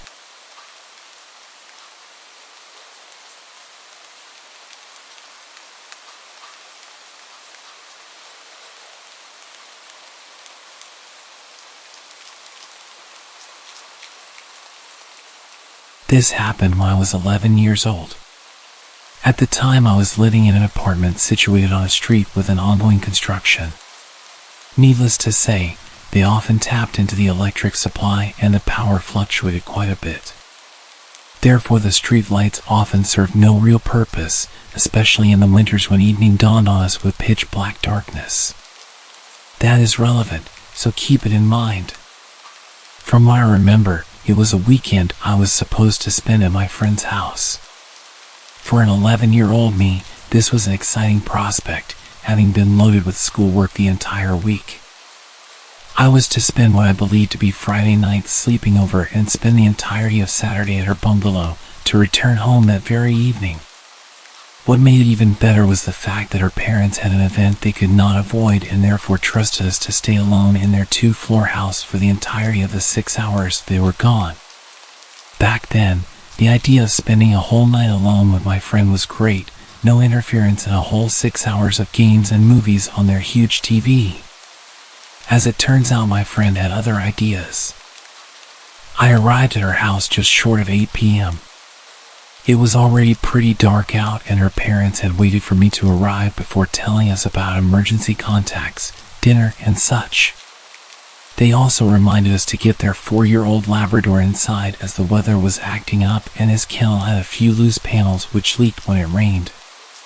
This is also an important fact to be noted. After they left, we watched a few cartoons, had dinner, and were chilling in her living room playing cards. That's when my friend Sid had the ingenious idea of exploring a fenced plot of land a few hundred meters down the street that she resided on. There was no construction happening in there, so what little of that area didn't have shambles was overgrown with plants and weeds.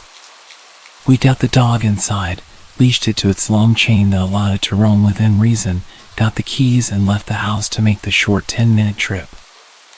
At this point it was about 10 p.m. In retrospect, this is where we still had a chance to avoid this particular encounter, but being curious and daring kids, we ventured anyways. Rather uneventfully, we arrived and set to climbing over a wall which was about 2 meters. Luckily for us, the wall was broken enough in places to make good holds to carry us over. Once inside, Sid suggested that we sit a few meters away from each other for as long as we could, until one of us was too scared to do so. We faced each other and walked backwards till there was just enough light to see the general silhouette of the other. After what seemed to me like a good 10 minutes, I saw Sid's hunched form rise and start to walk towards me. She seemed to be walking rather fast and in a haphazard manner, jumping over rocks at a daring pace, even getting caught by some thorns in the process. She came up to me, and just as I was about to laugh and call her out on being scared, she told me to get up because she needed to go feed Shaggy. I remember being really confused because her parents had already filled his bowl with food and he had this water thing which he could operate in case he was thirsty. But I saw her face, and let me just say I have never seen her this pale. She looked like she had seen a ghost.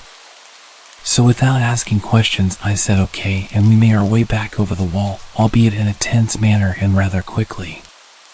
The moment my feet touched the ground, I felt Sid grab my arm and straight up just start sprinting down the street. To put things into perspective, I had a bruise from the way she grasped it for 2 weeks straight. So we ran like hell and eventually arrived at her house and went in through her front yard fence gate. A towering metal gate without bars, and she told me to unlock the front door while she deadbolted the metal gate's various locks into the ground. At this point, I was starting to panic, but we got into the house and Sid then proceeded to run around the house locking and closing all possible windows and doors as well as pulling the curtains shut.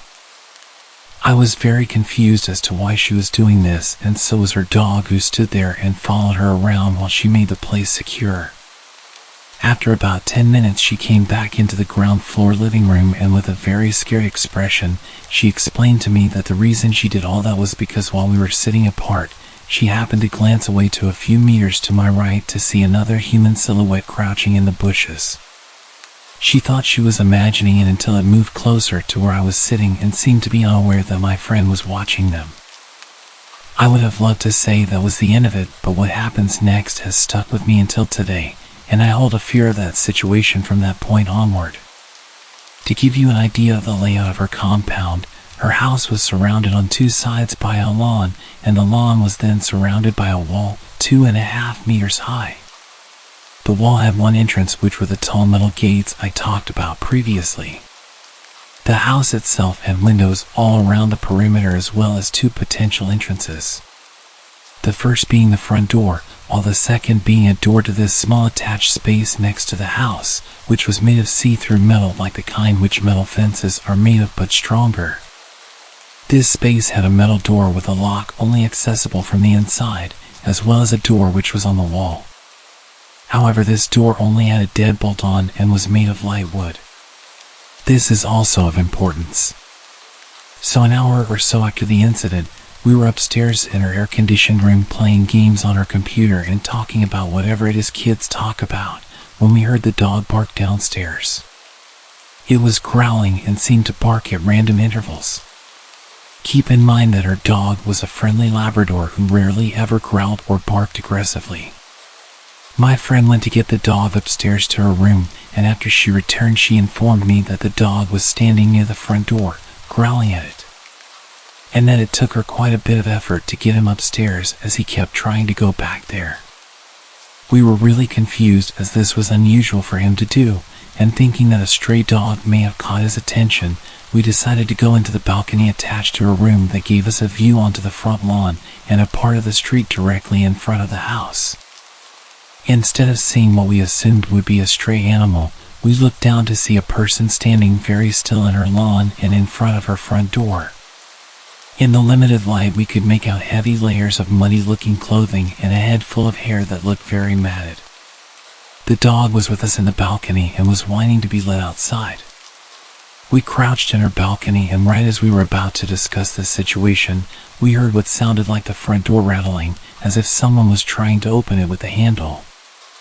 We creeped back downstairs only to realize that this person had now moved onto the window next to the door and was trying to open that. The realization hit that he was trying to find an entrance into the house by going round the perimeter.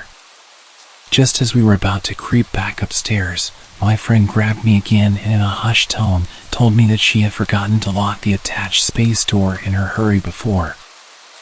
We both looked at each other and paled as we realized that it would gain the intruder easy access into the house, as the inner door had nothing but a deadbolt. At this point, we heard the windows rattling behind the house, nearly 3/4 of the way back to the front again. The attached space door was a few meters away from the front door, and we were lucky that he had chosen to go around the other side. She told me to wait by the inner door with the dog while she went outside and bolted the metal door. She then informed me to close the door as soon as she returned, and that if she was caught, to let the dog outside and to close the inner door as discreetly as possible, as to not give myself away. We were both terrified, and since we had no time to argue about it, I stood guard at the inner door while she went to the outer door, fumbled with the lock, and returned inside, practically running as quietly as she could. We closed the inner door, and just then we heard the outer door rattle harshly. Had she not gone there and then, there was a big chance that we would have no choice but to hide in her house had he found his way in.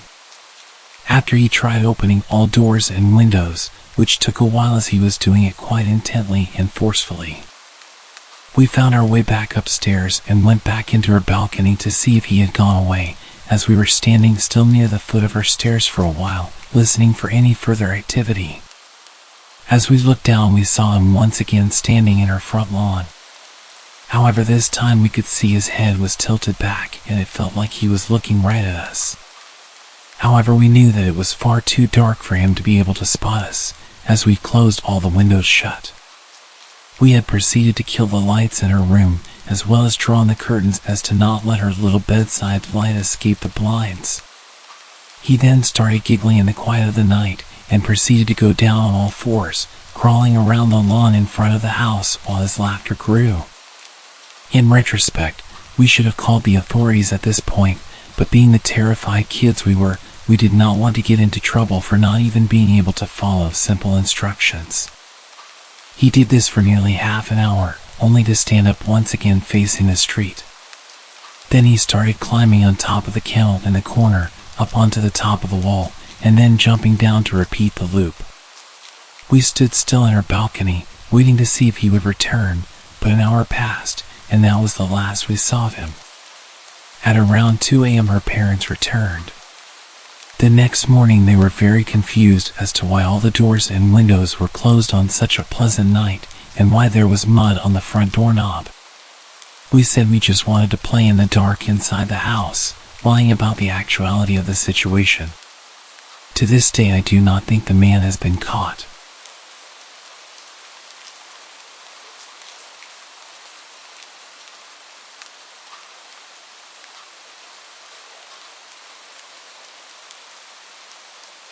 This all happened just recently, in summer this year. I'd been living with my parents until I had a good enough job to move out. About 9 months ago, I was finally ready to leave the nest. The place I found wasn't the nicest neighborhood, but it wasn't too bad. Some of my neighbors actually came over to welcome me and gave me some food. There was one neighbor though, the guy who lived to the right of me, who wasn't exactly welcoming, but immediately comfortable with me like we'd known each other for a long time. He'd see me leaving for work in the morning and run out of his house to tell me random stories, like how the last neighbor used to always turn the bathroom light on at 3 a.m. and leave it on all night. Or that they would sunbathe in the garden for 5 hours sometimes. It was all very random, boring facts, and I'd barely get a chance to react to his stories before he was asking me intrusive questions. Like, why did you leave for 83 minutes last night? It's worth noting that his voice was a bit odd. He spoke with a very particular inflection every time he'd say something. Like an enthusiastic nerd, if that makes sense. Sometimes it made his statements sound like accusations, and sometimes it made them sound like questions, but my response to his comments were never really met with conversation. I would kind of laugh it off and just give him a short answer, like, I had to grab some groceries for tomorrow. But he'd be really quick to interrupt and remind me that the last neighbor never took 83 minutes to grab groceries. And he'd say it with an almost accusatory tone. Like what I was saying was ridiculous. I assumed he was just a bit odd and didn't call him out on his intrusive questions too much. This continued for weeks.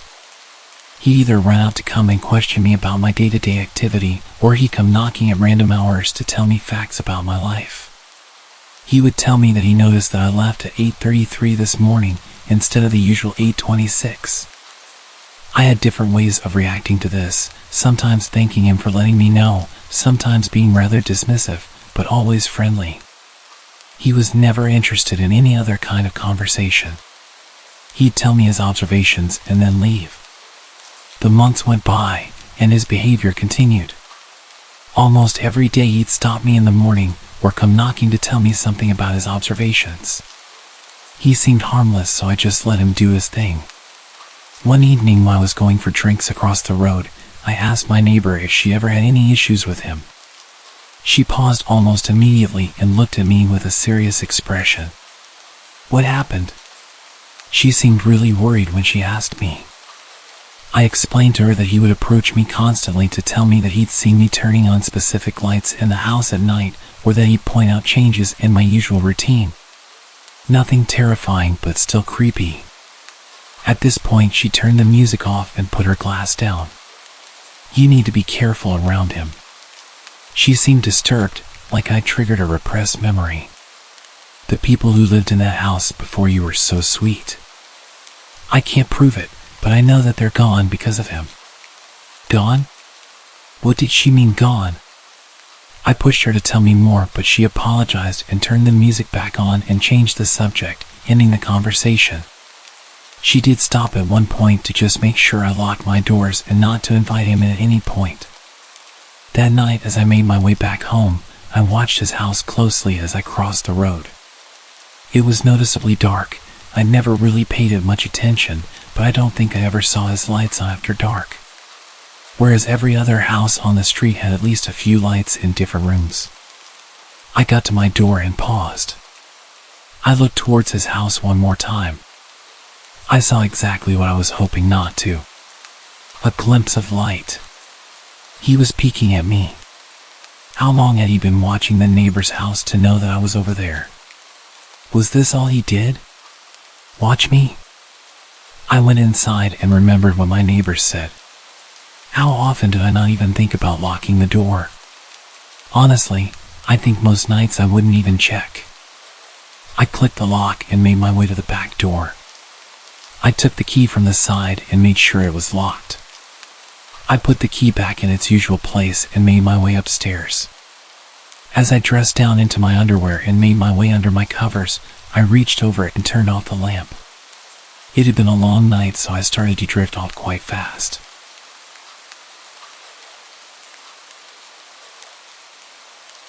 Did I hear that? Was that knocking? I sat on the side of my bed and waited, anticipating more knocks. About a minute passed and I didn't hear any more knocking, so I assumed I just dreamt it as I was half asleep. I lay back onto my bed and closed my eyes once again.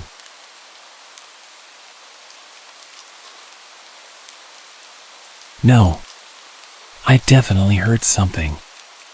I was in a weird state of being half asleep and a little bit tipsy, so I threw the light on and made my way to the window.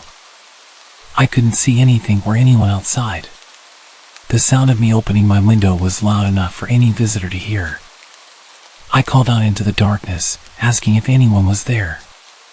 At this point, any normal person would step into view and show themselves, but nobody reacted. Nothing. I know that someone was knocking. I threw on my dressing gown and made my way downstairs. I went straight to the front door. It had shaded glass that let me see partially through it. There was clearly a figure standing in front of the door. I was freaking out, but I was also angry.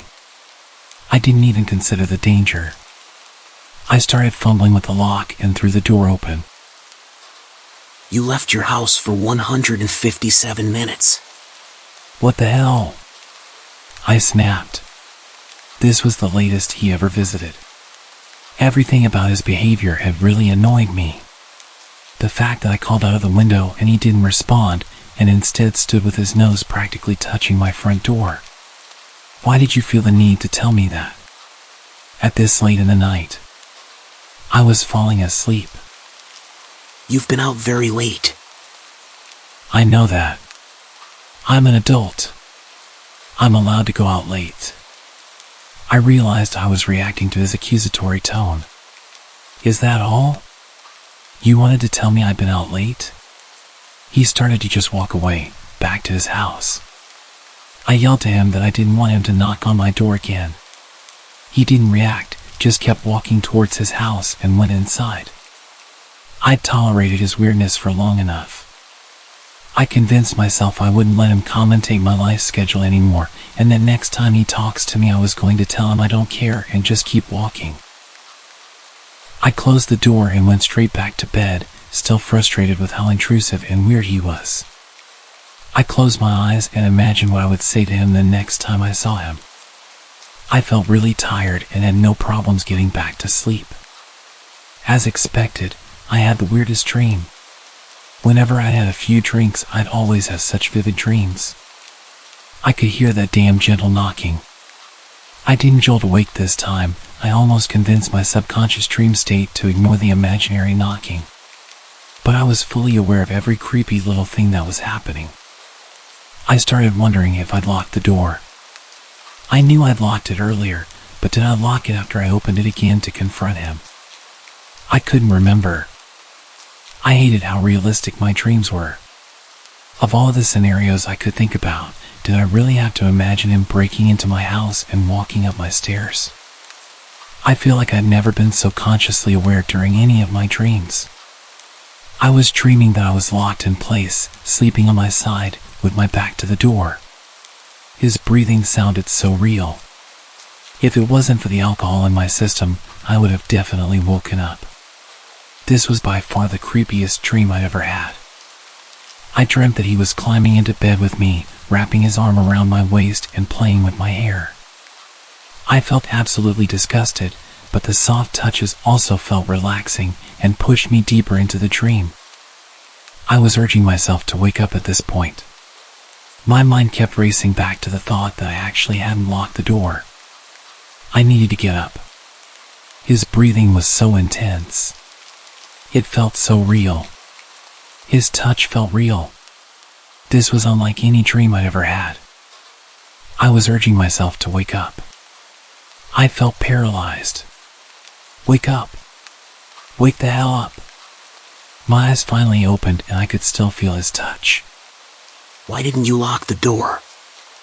I jumped up. His voice immediately jolted me awake. He was in my bed. I screamed and ran straight down the stairs and out into the night. I was still screaming as I ran across the road and started banging on my neighbor's door. I was freezing, only wearing my underwear and completely barefoot. I banged aggressively on her door and shouted her name until she came down. She opened the door in a daze and I pushed my way in. I frantically explained what had happened whilst begging her to lock the door and call the police. We watched out of the window. My front door was wide open, just as I'd left it. The cops were on their way and my friend was comforting me as I got into some of her clothes and told her all of the details.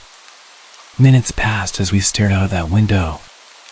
My friend asked if I was sure he was there and it wasn't just a bad dream. I started to doubt myself when we didn't see him leaving. I wasn't the sensitive type. I wouldn't make up that whole scenario out of fear.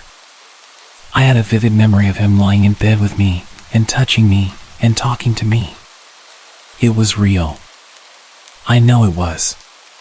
The cops showed up after about 15 minutes and started to enter the house, guns drawn. We watched intently, waiting for them to bring him out in cuffs. They were in there for quite a while, and I started to think that he'd locked himself in my room or something. After what felt like forever, the cops started to leave my house. They were alone. He wasn't with them. I couldn't believe it. I was not crazy. He was in my house. I know he was. I made my way outside to speak to the cops and ask where he was, but they confirmed that they found nothing and searched everywhere.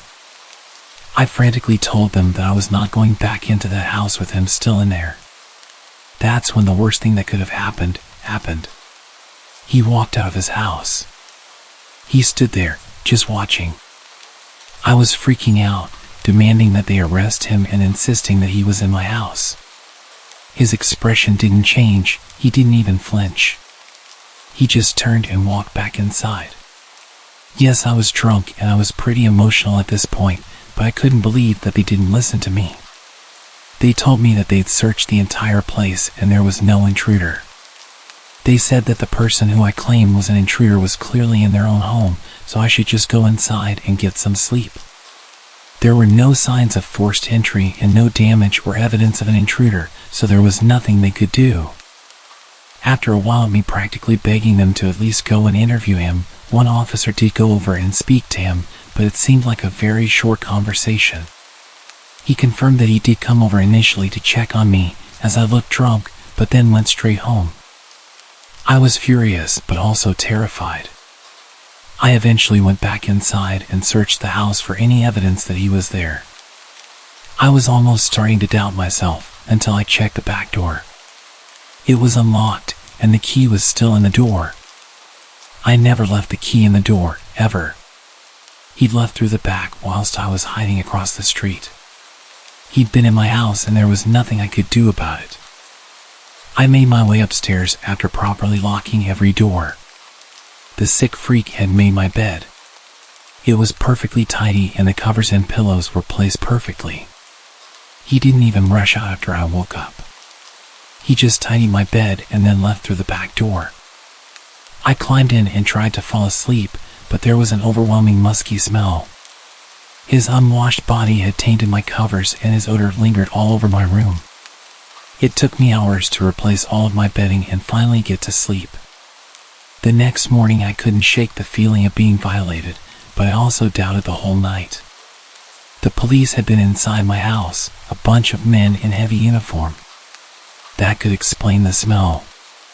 The key being in the back door, maybe they were checking to see if it was the right key for that lock, confirming that nobody had stolen it.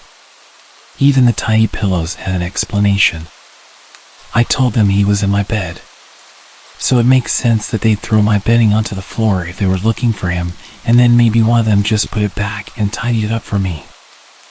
I followed my usual morning routine, and then at 8:30 as I approached my front door, I took a deep breath, anticipating his presence. I left my house and headed towards the road, looking in his direction as soon as I stepped outside.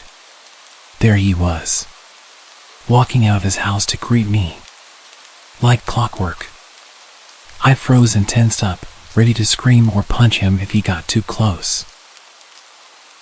You're running 3 minutes later than usual. Did you remember to lock your door this time?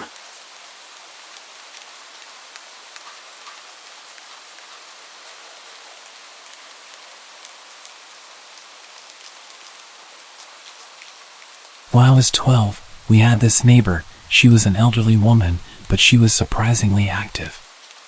We'd always see her around, carrying weeks' worth of groceries up the hill like it was no big deal.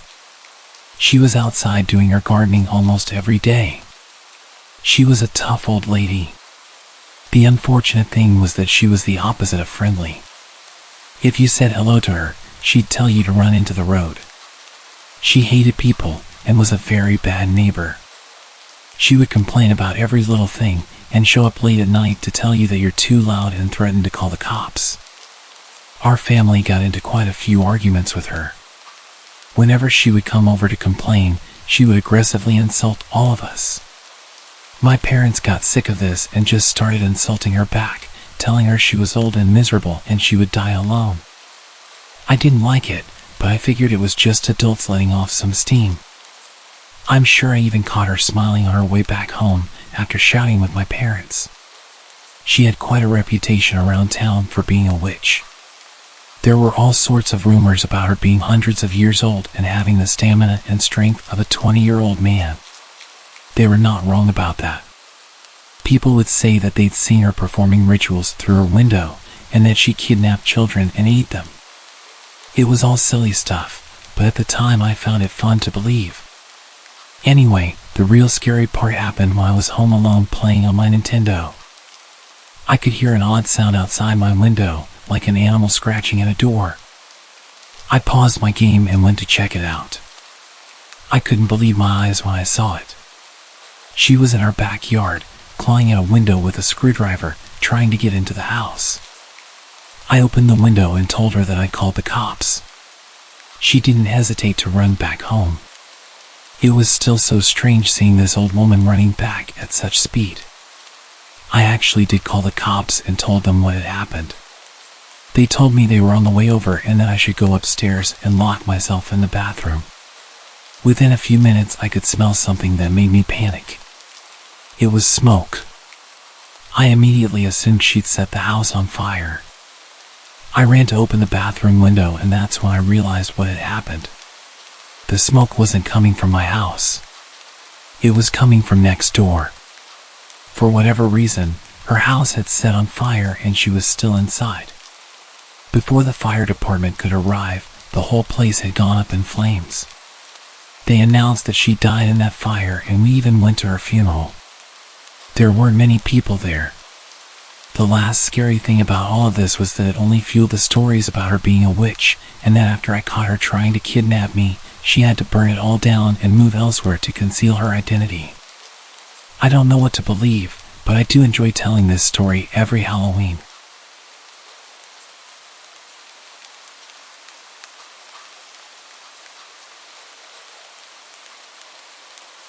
My neighbor is very weird. He never waves and has a permanent sneer on his face. When we moved in, we were told that he was on a certain bad list and that we should call the cops if we see him with kids. One day, he randomly knocked on our door. I'd never spoken to him before, and without even introducing himself properly, he proceeds to launch into his explanation of the reason that he's on the registry. Basically, he claims that he accidentally hurt some kid in a locker room while they both happened to not be wearing any clothes. He says it was plain old vanilla assault where both parties just happened to be in their birthday suits.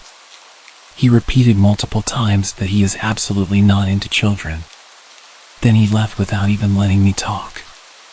That was literally my first introduction to him, other than the notification about him when we first arrived. And that wasn't even the creepiest thing about him. At some point, he started building a sign in front of his house. Not like a little poster. It's professionally printed on metal and mounted on two huge posts, like the ones you see outside a store or along the highway. The sign is a picture of a puppy and a long rambling story about how someone ran over his dog on this road 10 years ago. But it's written in a way where he seems to accuse the neighborhood of murdering his dog. Next to this sign, covering his entire fence, is an enormous banner saying, "We miss you." I don't know why it says that, since he lives alone. And finally, an even larger picture of the puppy, which isn't necessary, because directly in front of the banner, sitting on a folding card table, is the actual puppy. He must have had the dog stuffed when it was ran over. I could see from my window that he would hide behind his fence for literally hours, peeking at the puppy on the table, as if he were waiting for someone to mess with it. He did this for days, until finally bringing the stuffed animal inside. The puppy and the banner disappeared, but the metal sign was permanent. It stayed up for years, until a storm ripped it down. I always wondered what he does with the dog. Did it stay in a closet, or does he keep it out in his house? Well, one day I got my answer. I have a friend who does construction, and funnily enough, he was hired by the creepy neighbor to build a shed. Without even asking, he tells me that the guy keeps an ugly stuffed puppy in the living room like a piece of furniture, and then he talks to it constantly. There were plenty of other creepy things, but the big puppy shrine was the most notable. I never did see him with any children, but I'm constantly on the lookout.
I've been with my wife Rebecca for 6 years and married for 11 months. Our entire history together has been very normal, and never once have I noticed any weird behaviors or red flags. I can't stress enough how out of character this whole thing has been. She doesn't even like watching horror movies. When we first started dating, she agreed to watch The Shining with me because she knew how much I loved horror. She was so scared that she didn't even make it through half of the movie before we had to turn it off. She isn't into anything creepy and has never been into pranks, and that's fine. But that's what was so strange about this. It's just so unlike her. I should also add that she never had any mental health issues, and as far as I'm aware, it doesn't run in her family. I know some people are able to hide their mental health problems, but in the 6 years we've been together, I think I have seen some sort of sign.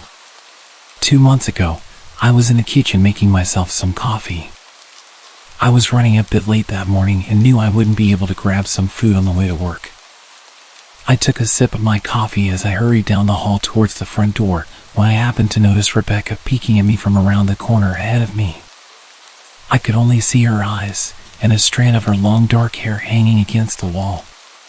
The rest of her body was concealed behind the corner. I nearly spilled my coffee when I saw her. "What the hell, Rebecca?" I said, wiping a few drops of coffee from my pants. "You scared the hell out of me." She immediately popped out of view like a little kid that had been caught. I heard her scurry off towards the living room, and by the time I got to the front door, she was out of sight. It was really weird, and just totally out of character for her, like I said. But I also found it kind of funny that she was being more playful and a little less serious. I shouted that I loved her and called her crazy. As I shut the door behind me, I heard her laughing. Her behavior was a bit odd, but it certainly wasn't something to call a priest over. I forgot about it by lunch, and by the time I got home, she was her usual self. I didn't bring it up, and life went on.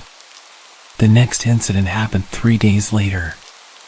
It was around 2 a.m. and I had woken up to get a drink. I was standing at the kitchen island, glass of orange juice in my hand, when I felt a strong feeling that I was being watched. For whatever reason, I looked down at the floor and saw my wife's smiling face staring back. She was peeking at me from the other side of the island, staring up at me with wide, unblinking eyes, and grinning like the Cheshire Cat. I screamed, I'll admit it. Not out of irritation, but fear. For some reason at that moment I was scared. At the sound of my scream, she scurried backwards out of my view, her hands and feet smacking the tile floor as she hurried out of the kitchen on all fours. I didn't run after her, or even shout. I just stood there frozen in shock, wondering what the hell had possessed her to do that. It took me a little longer than I'd like to admit to go back upstairs, but I eventually did. When I got to our bedroom, Rebecca was lying on her side asleep. Or at least pretending to. I stood there for a while, watching her breathing, to be sure she really was asleep. I had the feeling she might jump out at me the moment I got into bed. I climbed in, and she didn't even move. Her breathing was soft, and I was starting to wonder if I'd dreamt the whole thing. The next morning, I waited for her to come down for coffee, and after handing her a mug and kissing her cheek, I decided to ask her about it. What was that about last night? I was keeping my tone light so I didn't offend or embarrass her. She frowned over her cup of coffee, shaking her head like she had no clue what I was referring to. You were peeking at me again. From over there, I said, pointing to the spot on the floor by the kitchen island. She followed my gaze, and when she looked back at me, she burst out laughing. She laughed so hard that I couldn't help joining in.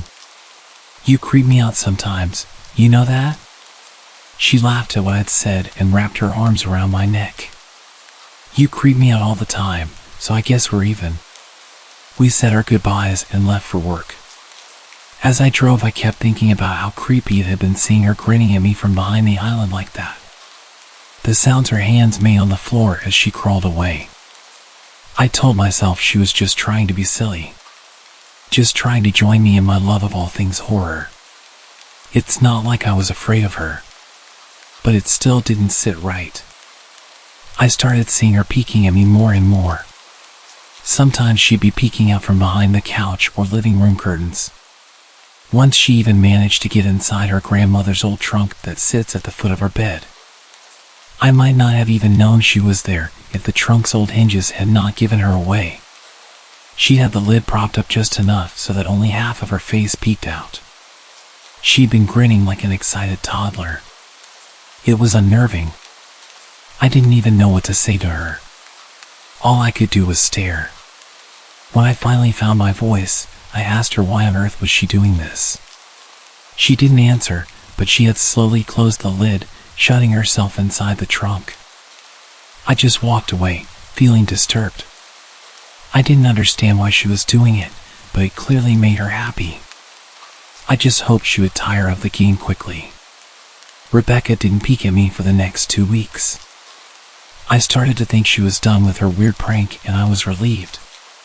We were watching a show on Netflix one night, and I jokingly said that I hadn't seen her peeking at me lately, and that she must have given up on her game. She looked up at me with a small smile and said, "Maybe I've just gotten better at it." I didn't say anything, but I wondered whether or not she was joking. For the next few days, I couldn't stop thinking about what she'd said. Was she still peeking at me when I wasn't looking and I just hadn't noticed? And if so, what the hell was she getting out of this? I started to feel paranoid, constantly checking whether she was watching from around the corner or behind a door. I was jumpy whenever I was home and she wasn't in full view of me. I felt stupid and a little crazy. But after a few weeks without another incident, I began to relax. I stopped checking behind furniture and walls and told myself it was just a bad memory. Then a few days ago, things got so much worse. Rebecca left to go to a friend's, and I lounged on the couch and played a couple games on my laptop. Around 9 p.m. I hopped in the shower, and as I was washing the soap from my hair, I felt that awful feeling that I was being watched. I slowly opened my eyes and almost had a heart attack. Rebecca was peeking from behind the shower curtain, her entire head stretched into the shower, leaving just her body outside. Her long dark hair hung against the curtain, the ends dripping with water. Her mouth hung open in a terrible grin, eyes wide open and red, as if she hadn't blinked in a while. I screamed and jumped back against the wall. She didn't move, nor did her smile waver. Her makeup ran down her cheeks in 2 black streaks. She looked giddy and completely deranged. I was terrified. We stood like that for a few moments, neither of us saying a word. Finally, after what felt like forever, she slowly pulled her head back out of the shower, and I watched her blurry figure through the curtain as she moved backwards towards the bathroom door. A second later, the bathroom door slammed shut, hard enough to rattle the mirror. I screamed again and jumped out of the shower to lock the door. I stayed inside the bathroom for over an hour. Maybe I overreacted, but joke or not, I wasn't going to put up with the craziness anymore. That's what I kept telling myself as I paced in my bathroom, stopping to listen at the door every few minutes. Suddenly I heard a muffled sound, and I pressed my ear against the bathroom door, straining to listen. I couldn't hear anything, but I envisioned Rebecca standing on the other side of the door, giggling at her joke. I felt a surge of anger. I was beyond annoyed at being made to feel scared in my own house, and having to hide in the bathroom for an hour. All for what? If it was a joke, it was an awful one. What the hell, Rebecca? I snapped. This is getting really annoying. I waited for her to apologize, or to call me a jerk. But instead, I heard a faint moan. So quiet, I wondered if I heard it at all. And then complete silence. Rebecca? I called out, not able to even hide the shakiness in my voice. I got no response. Just my own heavy breathing. I swear to God, just stop it. I yelled at her, pounding my fist on the door. I waited for her to cuss me out, something I would expect from me talking to her like that. I never screamed at her before. But there was nothing. Just the occasional drip from the shower head. I won't deny that I was scared. Too afraid to open the damn door and face my own wife. I waited another 30 minutes or so, which feels like a lifetime when you're scared. Finally, I decided I wasn't going to spend the night hiding in my bathroom, so I got down on my knees and peered under the door. I almost expected to see her face peeking back at me, but thankfully she was gone. I could see straight down the hallway to the top of the stairs, but no Rebecca. I didn't know if I should be happy about that or not. I looked for a few minutes, waiting to see her head pop up over the top step, but it never came. I stood up, my hand hovering over the door, and prepared myself to open it. I slowly turned the lock with shaky fingers, and was about to yank it open when I heard a sound that still makes me feel nauseous when I think about it. A moan. Louder than before. But this time I was able to tell just where it was coming from. I turned my head to the closet door as if in slow motion, and locked eyes with my wife, who was peeking out at me from the slight gap. Her eyes were still wide as ever, and her mouth was hanging open in the most grotesque gaping smile. I didn't even scream. I was too scared for even that. Her hands were clasped to her chest, body trembling with sheer delight, as if she could barely contain her excitement. A short raspy moan bubbled up from her throat, deep and raw, sending a shiver through my entire body. Somehow I found the ability to pull the bathroom door open and ran as fast as I could all the way down the steps, snagging my keys and phone from the table in the living room before running outside to my car. I could hear her shrill laughter behind me, but I didn't hear her getting closer. I didn't bother shutting the front door. I drove away from the house faster than I legally should have, shivering the entire time, either from fear or the cold. Maybe a little of both. I hadn't grabbed a coat or even a pair of shoes. I was still in my boxers and my hair was still damp. I drove straight to my brother Chris's house about 40 minutes away, ignoring any and every call and text I got. I didn't check my phone until I was safely parked in my brother's driveway. Rebecca had called 4 times and sent a flurry of texts, all wondering where I'd gone and why I left like that. I threw my phone at the dash. I was furious at her nonchalant attitude. My brother and his wife were surprised to see me show up, especially dressed in just a pair of boxers, but told me to stay as long as I needed. Chris lent me some clothes and asked me what happened. I told him we had a fight, but didn't get into the details.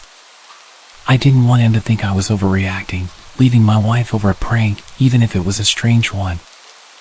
I mean, hadn't I encouraged her for years to lighten up instead of being so serious all the time? I had wanted her to relax and loosen up, but this was definitely not what I had in mind. I tried to sleep on their sofa, but my brain wouldn't let me sleep. Every time I closed my eyes, I saw Rebecca's face staring at me from inside the closet. Knowing she'd been in there with me the entire time made my skin crawl. She'd never left the bathroom at all. Instead, she slipped inside the closet and slammed the bathroom door shut to fool me. The mere thought of going back home gave me anxiety. I tossed and turned, unable to sleep. Chris ended up giving me a sleeping pill, so I was able to get a little rest. My sleep was filled with terrible dreams, all of which were Rebecca's smiling face. I woke up just as the sun started to rise. My whole body ached, and I felt drained. I knew I'd have to call her at some point, but I didn't know what to say to her. I wouldn't be going home unless she gave me her word she'd never do any more creepy stuff. I just wanted my wife back. Her normal, serious self never looked so good to me. I was contemplating calling her and telling her when that familiar feeling came back. I was being watched. I was staring at the ceiling, my heart in my throat. I didn't want to look away, but the longer I ignored the feeling, the worse it got. My eyes drifted away from the ceiling almost on their own. Her face was pressed up against the window beside the couch, staring down at me with that same gaping smile. Drool dribbled down her lips, leaving 2 long streaks down the glass. I didn't know how long she'd been there, but something told me she'd been there quite a while, possibly all night. I didn't bother screaming, though I was afraid anger trumped any fear I felt at that moment. I jumped up from the couch and pounded my palm against the glass. "Rebecca, are you crazy? What the hell is wrong with you? Just go home. Now." She didn't move, and her ghastly expression never changed. If anything, her smile only grew, as if she had never been more elated. I could hear Chris and his wife moving around upstairs. As if Rebecca could hear them from her place outside, her head twitched slightly in their direction, and she began to close her mouth slowly. Chris called my name from upstairs, obviously concerned. I turned around to see him running down the stairs. When I turned back to the window, Rebecca had disappeared. The only sign she'd been there at all was the 2 streaks of drool still dripping down the glass. I tried explaining to Chris and Jess about waking up to see Rebecca watching me through their window. They were skeptical. We went outside to the spot in front of the window, but there were no footprints in the dirt, just a slight indent. Animal probably, Chris guessed, and I didn't argue. He and Jess assumed I dreamt the entire episode, but they didn't understand, and I was too tired to explain it to them. I called out of work that day and turned my phone off. I didn't want to face Rebecca. Just talking to her was too much for me at that point. I really started to believe something was irreversibly wrong with her. That no matter what promises she made, we'd never be the same again. The thought saddened me to my core. I cried most of the morning. By noon, I figured I was ready to confront her. Give her one last chance to explain herself. I could at least give her that after 6 years, I told myself. I turned my phone on and saw the dozens of texts she'd sent, all from a seemingly concerned wife. "Can we talk? I love you. Please call me. I'm really worried. Can you answer? Just come home." And more of the same. All texts telling me she loved me and she wanted me home. How worried she was. Not a damn one addressing the crazy crap she pulled. Like she hadn't been acting like a character from a Stephen King book. Even her texts were different. She normally texted novels just to tell me to pick up a loaf of bread. You'd think she'd have more to say to me after her bizarre shenanigans. I know it probably seems childish to some of you who are miles away from this situation.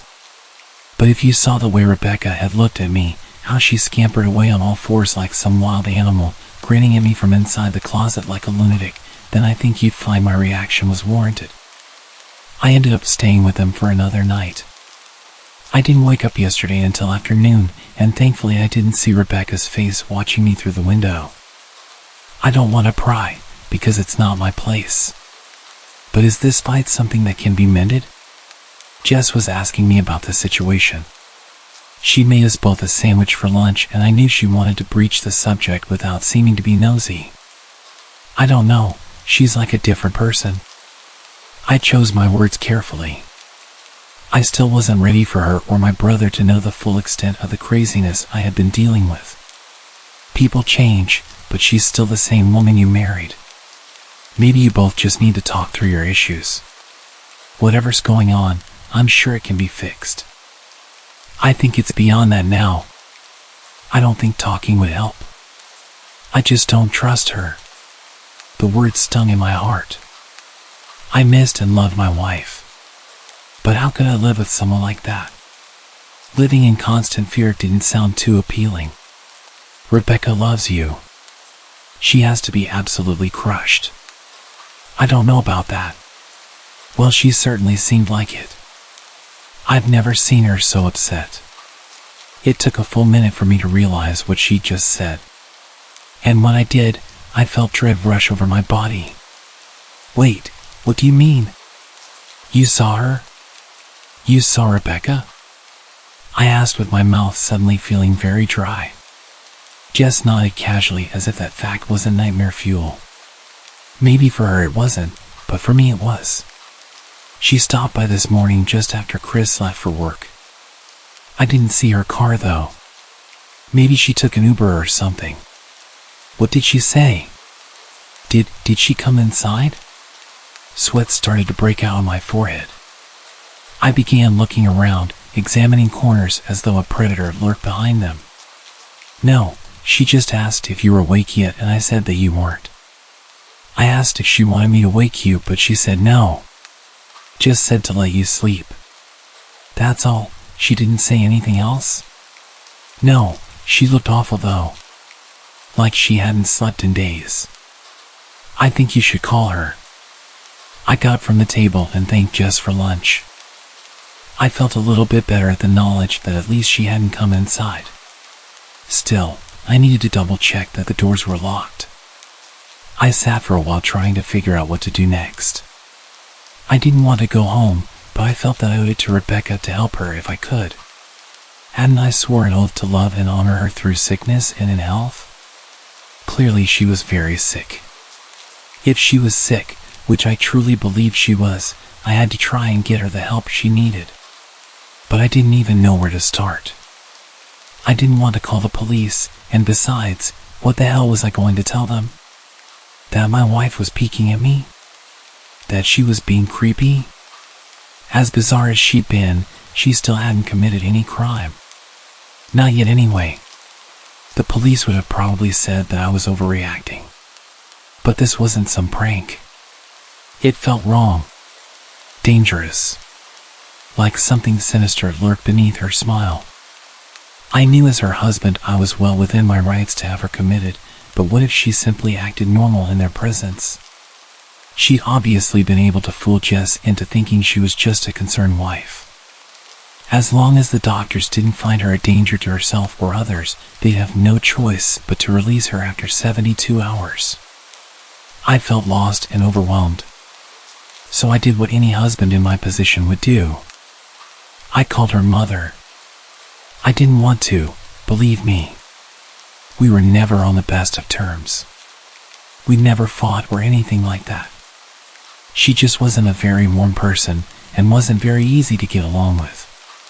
She hardly ever smiled, and when she did, only her lips would move into a thin-lipped smile, leaving her eyes as blank as before. She gave off this aura that felt like she was permanently on the offensive. I'd only met her twice, and both times were very short.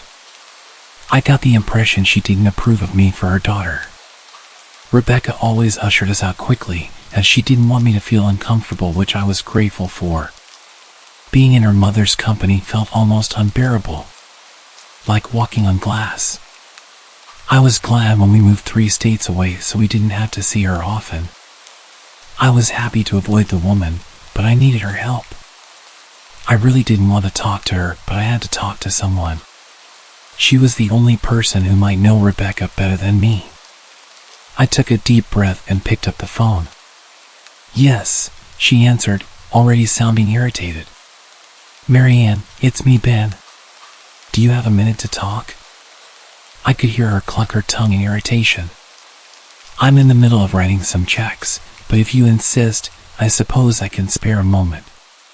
What is it that you want to discuss? It's about Rebecca. She's been acting strange. And I was wondering if you had any idea whether there was something. She interrupted me abruptly. It's a bit difficult to follow your rambling, Benjamin. What is that you want from me? I could almost see her standing there in her thin sweater and slacks, tapping her fingernails impatiently on the table. I wanted to know if you ever noticed any odd behavior, or possibly any mental health issues. There was a long, uncomfortable pause, maybe because she was just thinking, or something else. Finally, after a few seconds, she spoke. I'm not sure if this is one of your jokes, Benjamin, but if so, I don't find it very funny. Now I do have business to attend to, as I've said, so if you don't mind, I cut her off before she could get rid of me. Marianne, it's not a joke. I'm sincerely concerned about Rebecca's mental health. Her behavior has been very erratic lately. I'm very worried about her, and I figured as her mother you would be as well. The frustration was evident in my voice. If you're truly concerned, then I suggest you get the health professionals involved. I don't know what you expect of me. She snapped. I could tell she was seconds away from hanging up, and for some reason I was desperate not to let her. I had the feeling that she knew a lot more than she was letting on. Please. If not for me, do it for Rebecca. I heard a faint shaky intake of breath, as if she were trying to hold her steely persona together, but failing. Marianne? Benjamin, I don't know what to tell you. My only advice would be to seek professional help. Do not call here again. I tried to call out to her, but she'd hung up. I tried to wrap my head around the call and her refusal to help me. Even if she didn't like me, why wouldn't she want to help her own daughter? I couldn't understand that. I tried to replay the conversation, desperate to find something I missed. I almost gave up, until I remembered her last words to me. Seek professional help. She'd said those words with a bit of urgency. I could have just been grasping at straws, but no, I was sure her voice had changed ever so slightly when she'd said that. As if those words were very important. What had she meant? I assumed she'd been referring to medical professionals, but maybe she was referring to someone else. Someone that for some reason she didn't feel comfortable saying directly. Or maybe I was just desperate. I waited for Chris to get home, and after a very long and exhausting conversation, I convinced them that Rebecca truly needed psychiatric help. I didn't tell them everything. I wasn't prepared to go into it yet, but I told them about our last encounter. How she'd hidden in the bathroom, peeking at me from the closet. They were obviously shocked, but thankfully they believed me. They too just wanted to help her. Still, they didn't think it was all that serious. Weird, maybe, but not dangerous. They just kept saying that Rebecca had to be playing some kind of weird joke. Maybe for YouTube? Jess offered, if only half-heartedly. Chris didn't think we should involve the police just yet. He offered instead to go with me, and I readily accepted. He reasoned that calmly talking to her, trying to coax her into going willingly, was the best recourse. I agreed to do it his way. At least I wouldn't be going into that house alone. We drove over this morning, just after breakfast. There was no way I was going at night. When we pulled into the driveway, my stomach began doing somersaults. Her car wasn't there, but I still didn't let my guard down. The front door was ajar, and for a split second I thought we'd see her eyes staring through the gap. I was shaking and starting to sweat. Chris, however, was fine. He waited for me to open the door, his hands in his pockets like he was going on a stroll through the park. I envied his ignorance. I pushed the door open and was immediately hit with the stench of rot. Chris smelled it too, and he walked in the house behind me with his nose scrunched up. My eyes were looking around for any signs of Rebecca. The house was deadly quiet and dark, despite being late in the morning. All the curtains were closed up tight, refusing to allow any sunlight inside. If I hadn't left just 2 days ago, I'd have thought the house to be abandoned. We moved through each room, carefully checking any place that she might hide, occasionally calling her name. Why the hell are you looking under the couch? Aren't we looking for your wife? He was looking at me like I was a moron. Let's just go upstairs. He shook his head but followed me up the stairs to check the bathroom and spare bedroom. On the way up, My shoes crunched over pieces of glass that looked to be littered over a few of the steps. I noticed that one of our wedding portraits that hung on the wall along the staircase had been smashed. The frame hung crookedly, all the glass was removed. I stared at the picture, a lump forming in my throat. We had taken the photo just after leaving the church. She looked so beautiful in her white gown. I looked at her beautiful face. I never dreamed her face would ever be a source of terror for me. We climbed the rest of the steps and checked the spare bedroom, but it looked completely untouched. I was hesitant to go into the bathroom, my fear from that night coming back to me all at once. Chris noticed and offered to go in by himself, but I couldn't let him do that. So we walked in together, checking the closet and the shower. The bathroom looked as if it hadn't been touched since the night I left. I don't think she's here. Why don't you pack some clothes and we'll try coming back tomorrow or something? I nodded and went into our bedroom and shoved some clothes into a duffel bag. When I checked inside our closet, I found the source of the smell. I immediately started gagging. Chris took one look and lost all color in his face. He had to go stand by the stairs to get away from the sight and smell. I gazed down in shock at what lay inside my bedroom closet. Soaking into the rug were at least a dozen eyeballs, all carefully laid out in pairs. Some were as large as a coin, while others were as tiny as a marble. I stared down at the eyes she collected from small animals, and I wondered how she'd gotten them. I shuddered at the thought. Man, I thought I had it bad with my wife's shoe addiction. Yours is in here collecting eyeballs, Chris said while gagging. Ben, I think we should go, he called from the hall. I'm getting nauseous. I grabbed my duffel and shut the closet door. I stepped out into the hall and took a deep breath of air. I could taste the rotten smell on my tongue and I couldn't help but gag. Who the hell lines up eyeballs in their closet like that? I tried to tell you she needed help. She doesn't need help, Ben. She needs an exorcist. You coming or what? I can't stand the smell anymore. His words died in his throat, and his eyes grew wide with fear. I didn't ask him why. I could feel it. Someone was watching me and I didn't think it was the eyes in the closet. I turned around, my eyes slowly scanning the bedroom. Christ, I whispered as I finally saw what we'd missed. Under the bed, curled on her side, watching us with the excitement of a kid on Christmas morning, was my wife. She held her hands together just under her chin, and they were shaking eagerly. Now that she knew she'd been found, I could hear the quiet noises she was making. A sort of hiccuping sound in her throat, as if the excitement was just too much for her. It was unnerving to say the least. Wide eyes, and that same huge smile. Everything in me told me to run, but I forced it away. This was my wife. No matter how twisted, she was still the woman I married. I had to help her. Rebecca, I said softly. She didn't respond, but her head bobbed back and forth in two quick little movements as if she were nodding. Baby, I just want to help, okay? Can you let me do that? I had taken a single step forward, approaching her like some kind of dangerous animal. I love you, Rebecca, I said softly, taking another step closer. She let a tiny moan escape her wide-open mouth, and I had to resist the urge to run. Her shoulders were starting to quiver, and her eyes grew as large as saucers. I crouched down so I could see her better, and immediately saw the blood. Her hands were covered in it. They trembled more the closer I got, as if she was barely able to contain herself. Rebecca, are you hurt?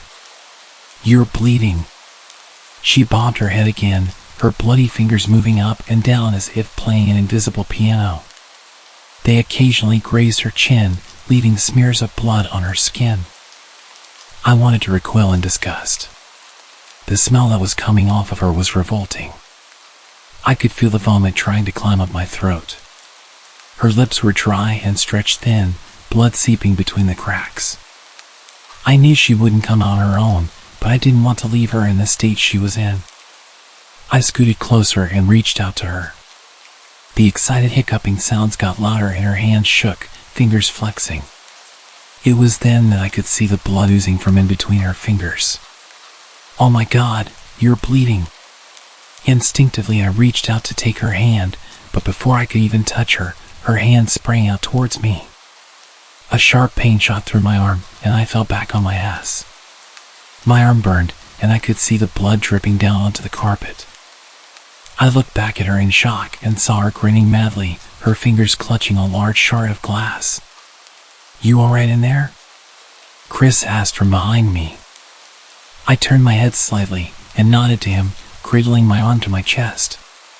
When I turned back to face Rebecca, I saw that her focus had shifted. She wasn't looking at me anymore, and she wasn't smiling anymore either. She was staring past me, her eyes glaring at Chris the way a hungry lion might stare at an antelope. Her mouth was still hanging open, but it was twisted into a snarl. I got to my feet and began walking backwards down the hall, afraid to take my eyes off her. "Are you bleeding?" The moment the words left his mouth, Rebecca started fast scooting out from under the bed, the glass shard still in her fist. "Chris, run, go!" He must have been too afraid to move, because a second later I felt my back bump into him. He was still standing at the top of the stairs, staring at the horror that was my wife. Rebecca had crawled completely out from under the bed and stood in the bedroom doorway, her face twisted in rage. Her whole body was visibly tense. Blood ran down her fingers and onto the floor. "Jesus, Rebecca." My brother tried talking to her, but I reached back and pushed him towards the steps. "Move your ass," I said as quietly but firmly as I could. Rebecca bobbed her head in sharp motions and began to grin, stretching her mouth open wider and wider so that her chin seemed to touch her chest. I heard Chris mutter a prayer, and then he was running down the stairs. I stood at the top of the steps, stuck between self-preservation and the love for a woman who clearly needed serious help. "I only want to help," I said whilst holding back tears. Her eyes focused on me once again as she slowly lifted the glass, holding it out in front of her. And then she started sprinting towards me, grinning with utter excitement. Thankfully, my body took over and I flew down the stairs, skipping 2 or 3 steps until the bottom.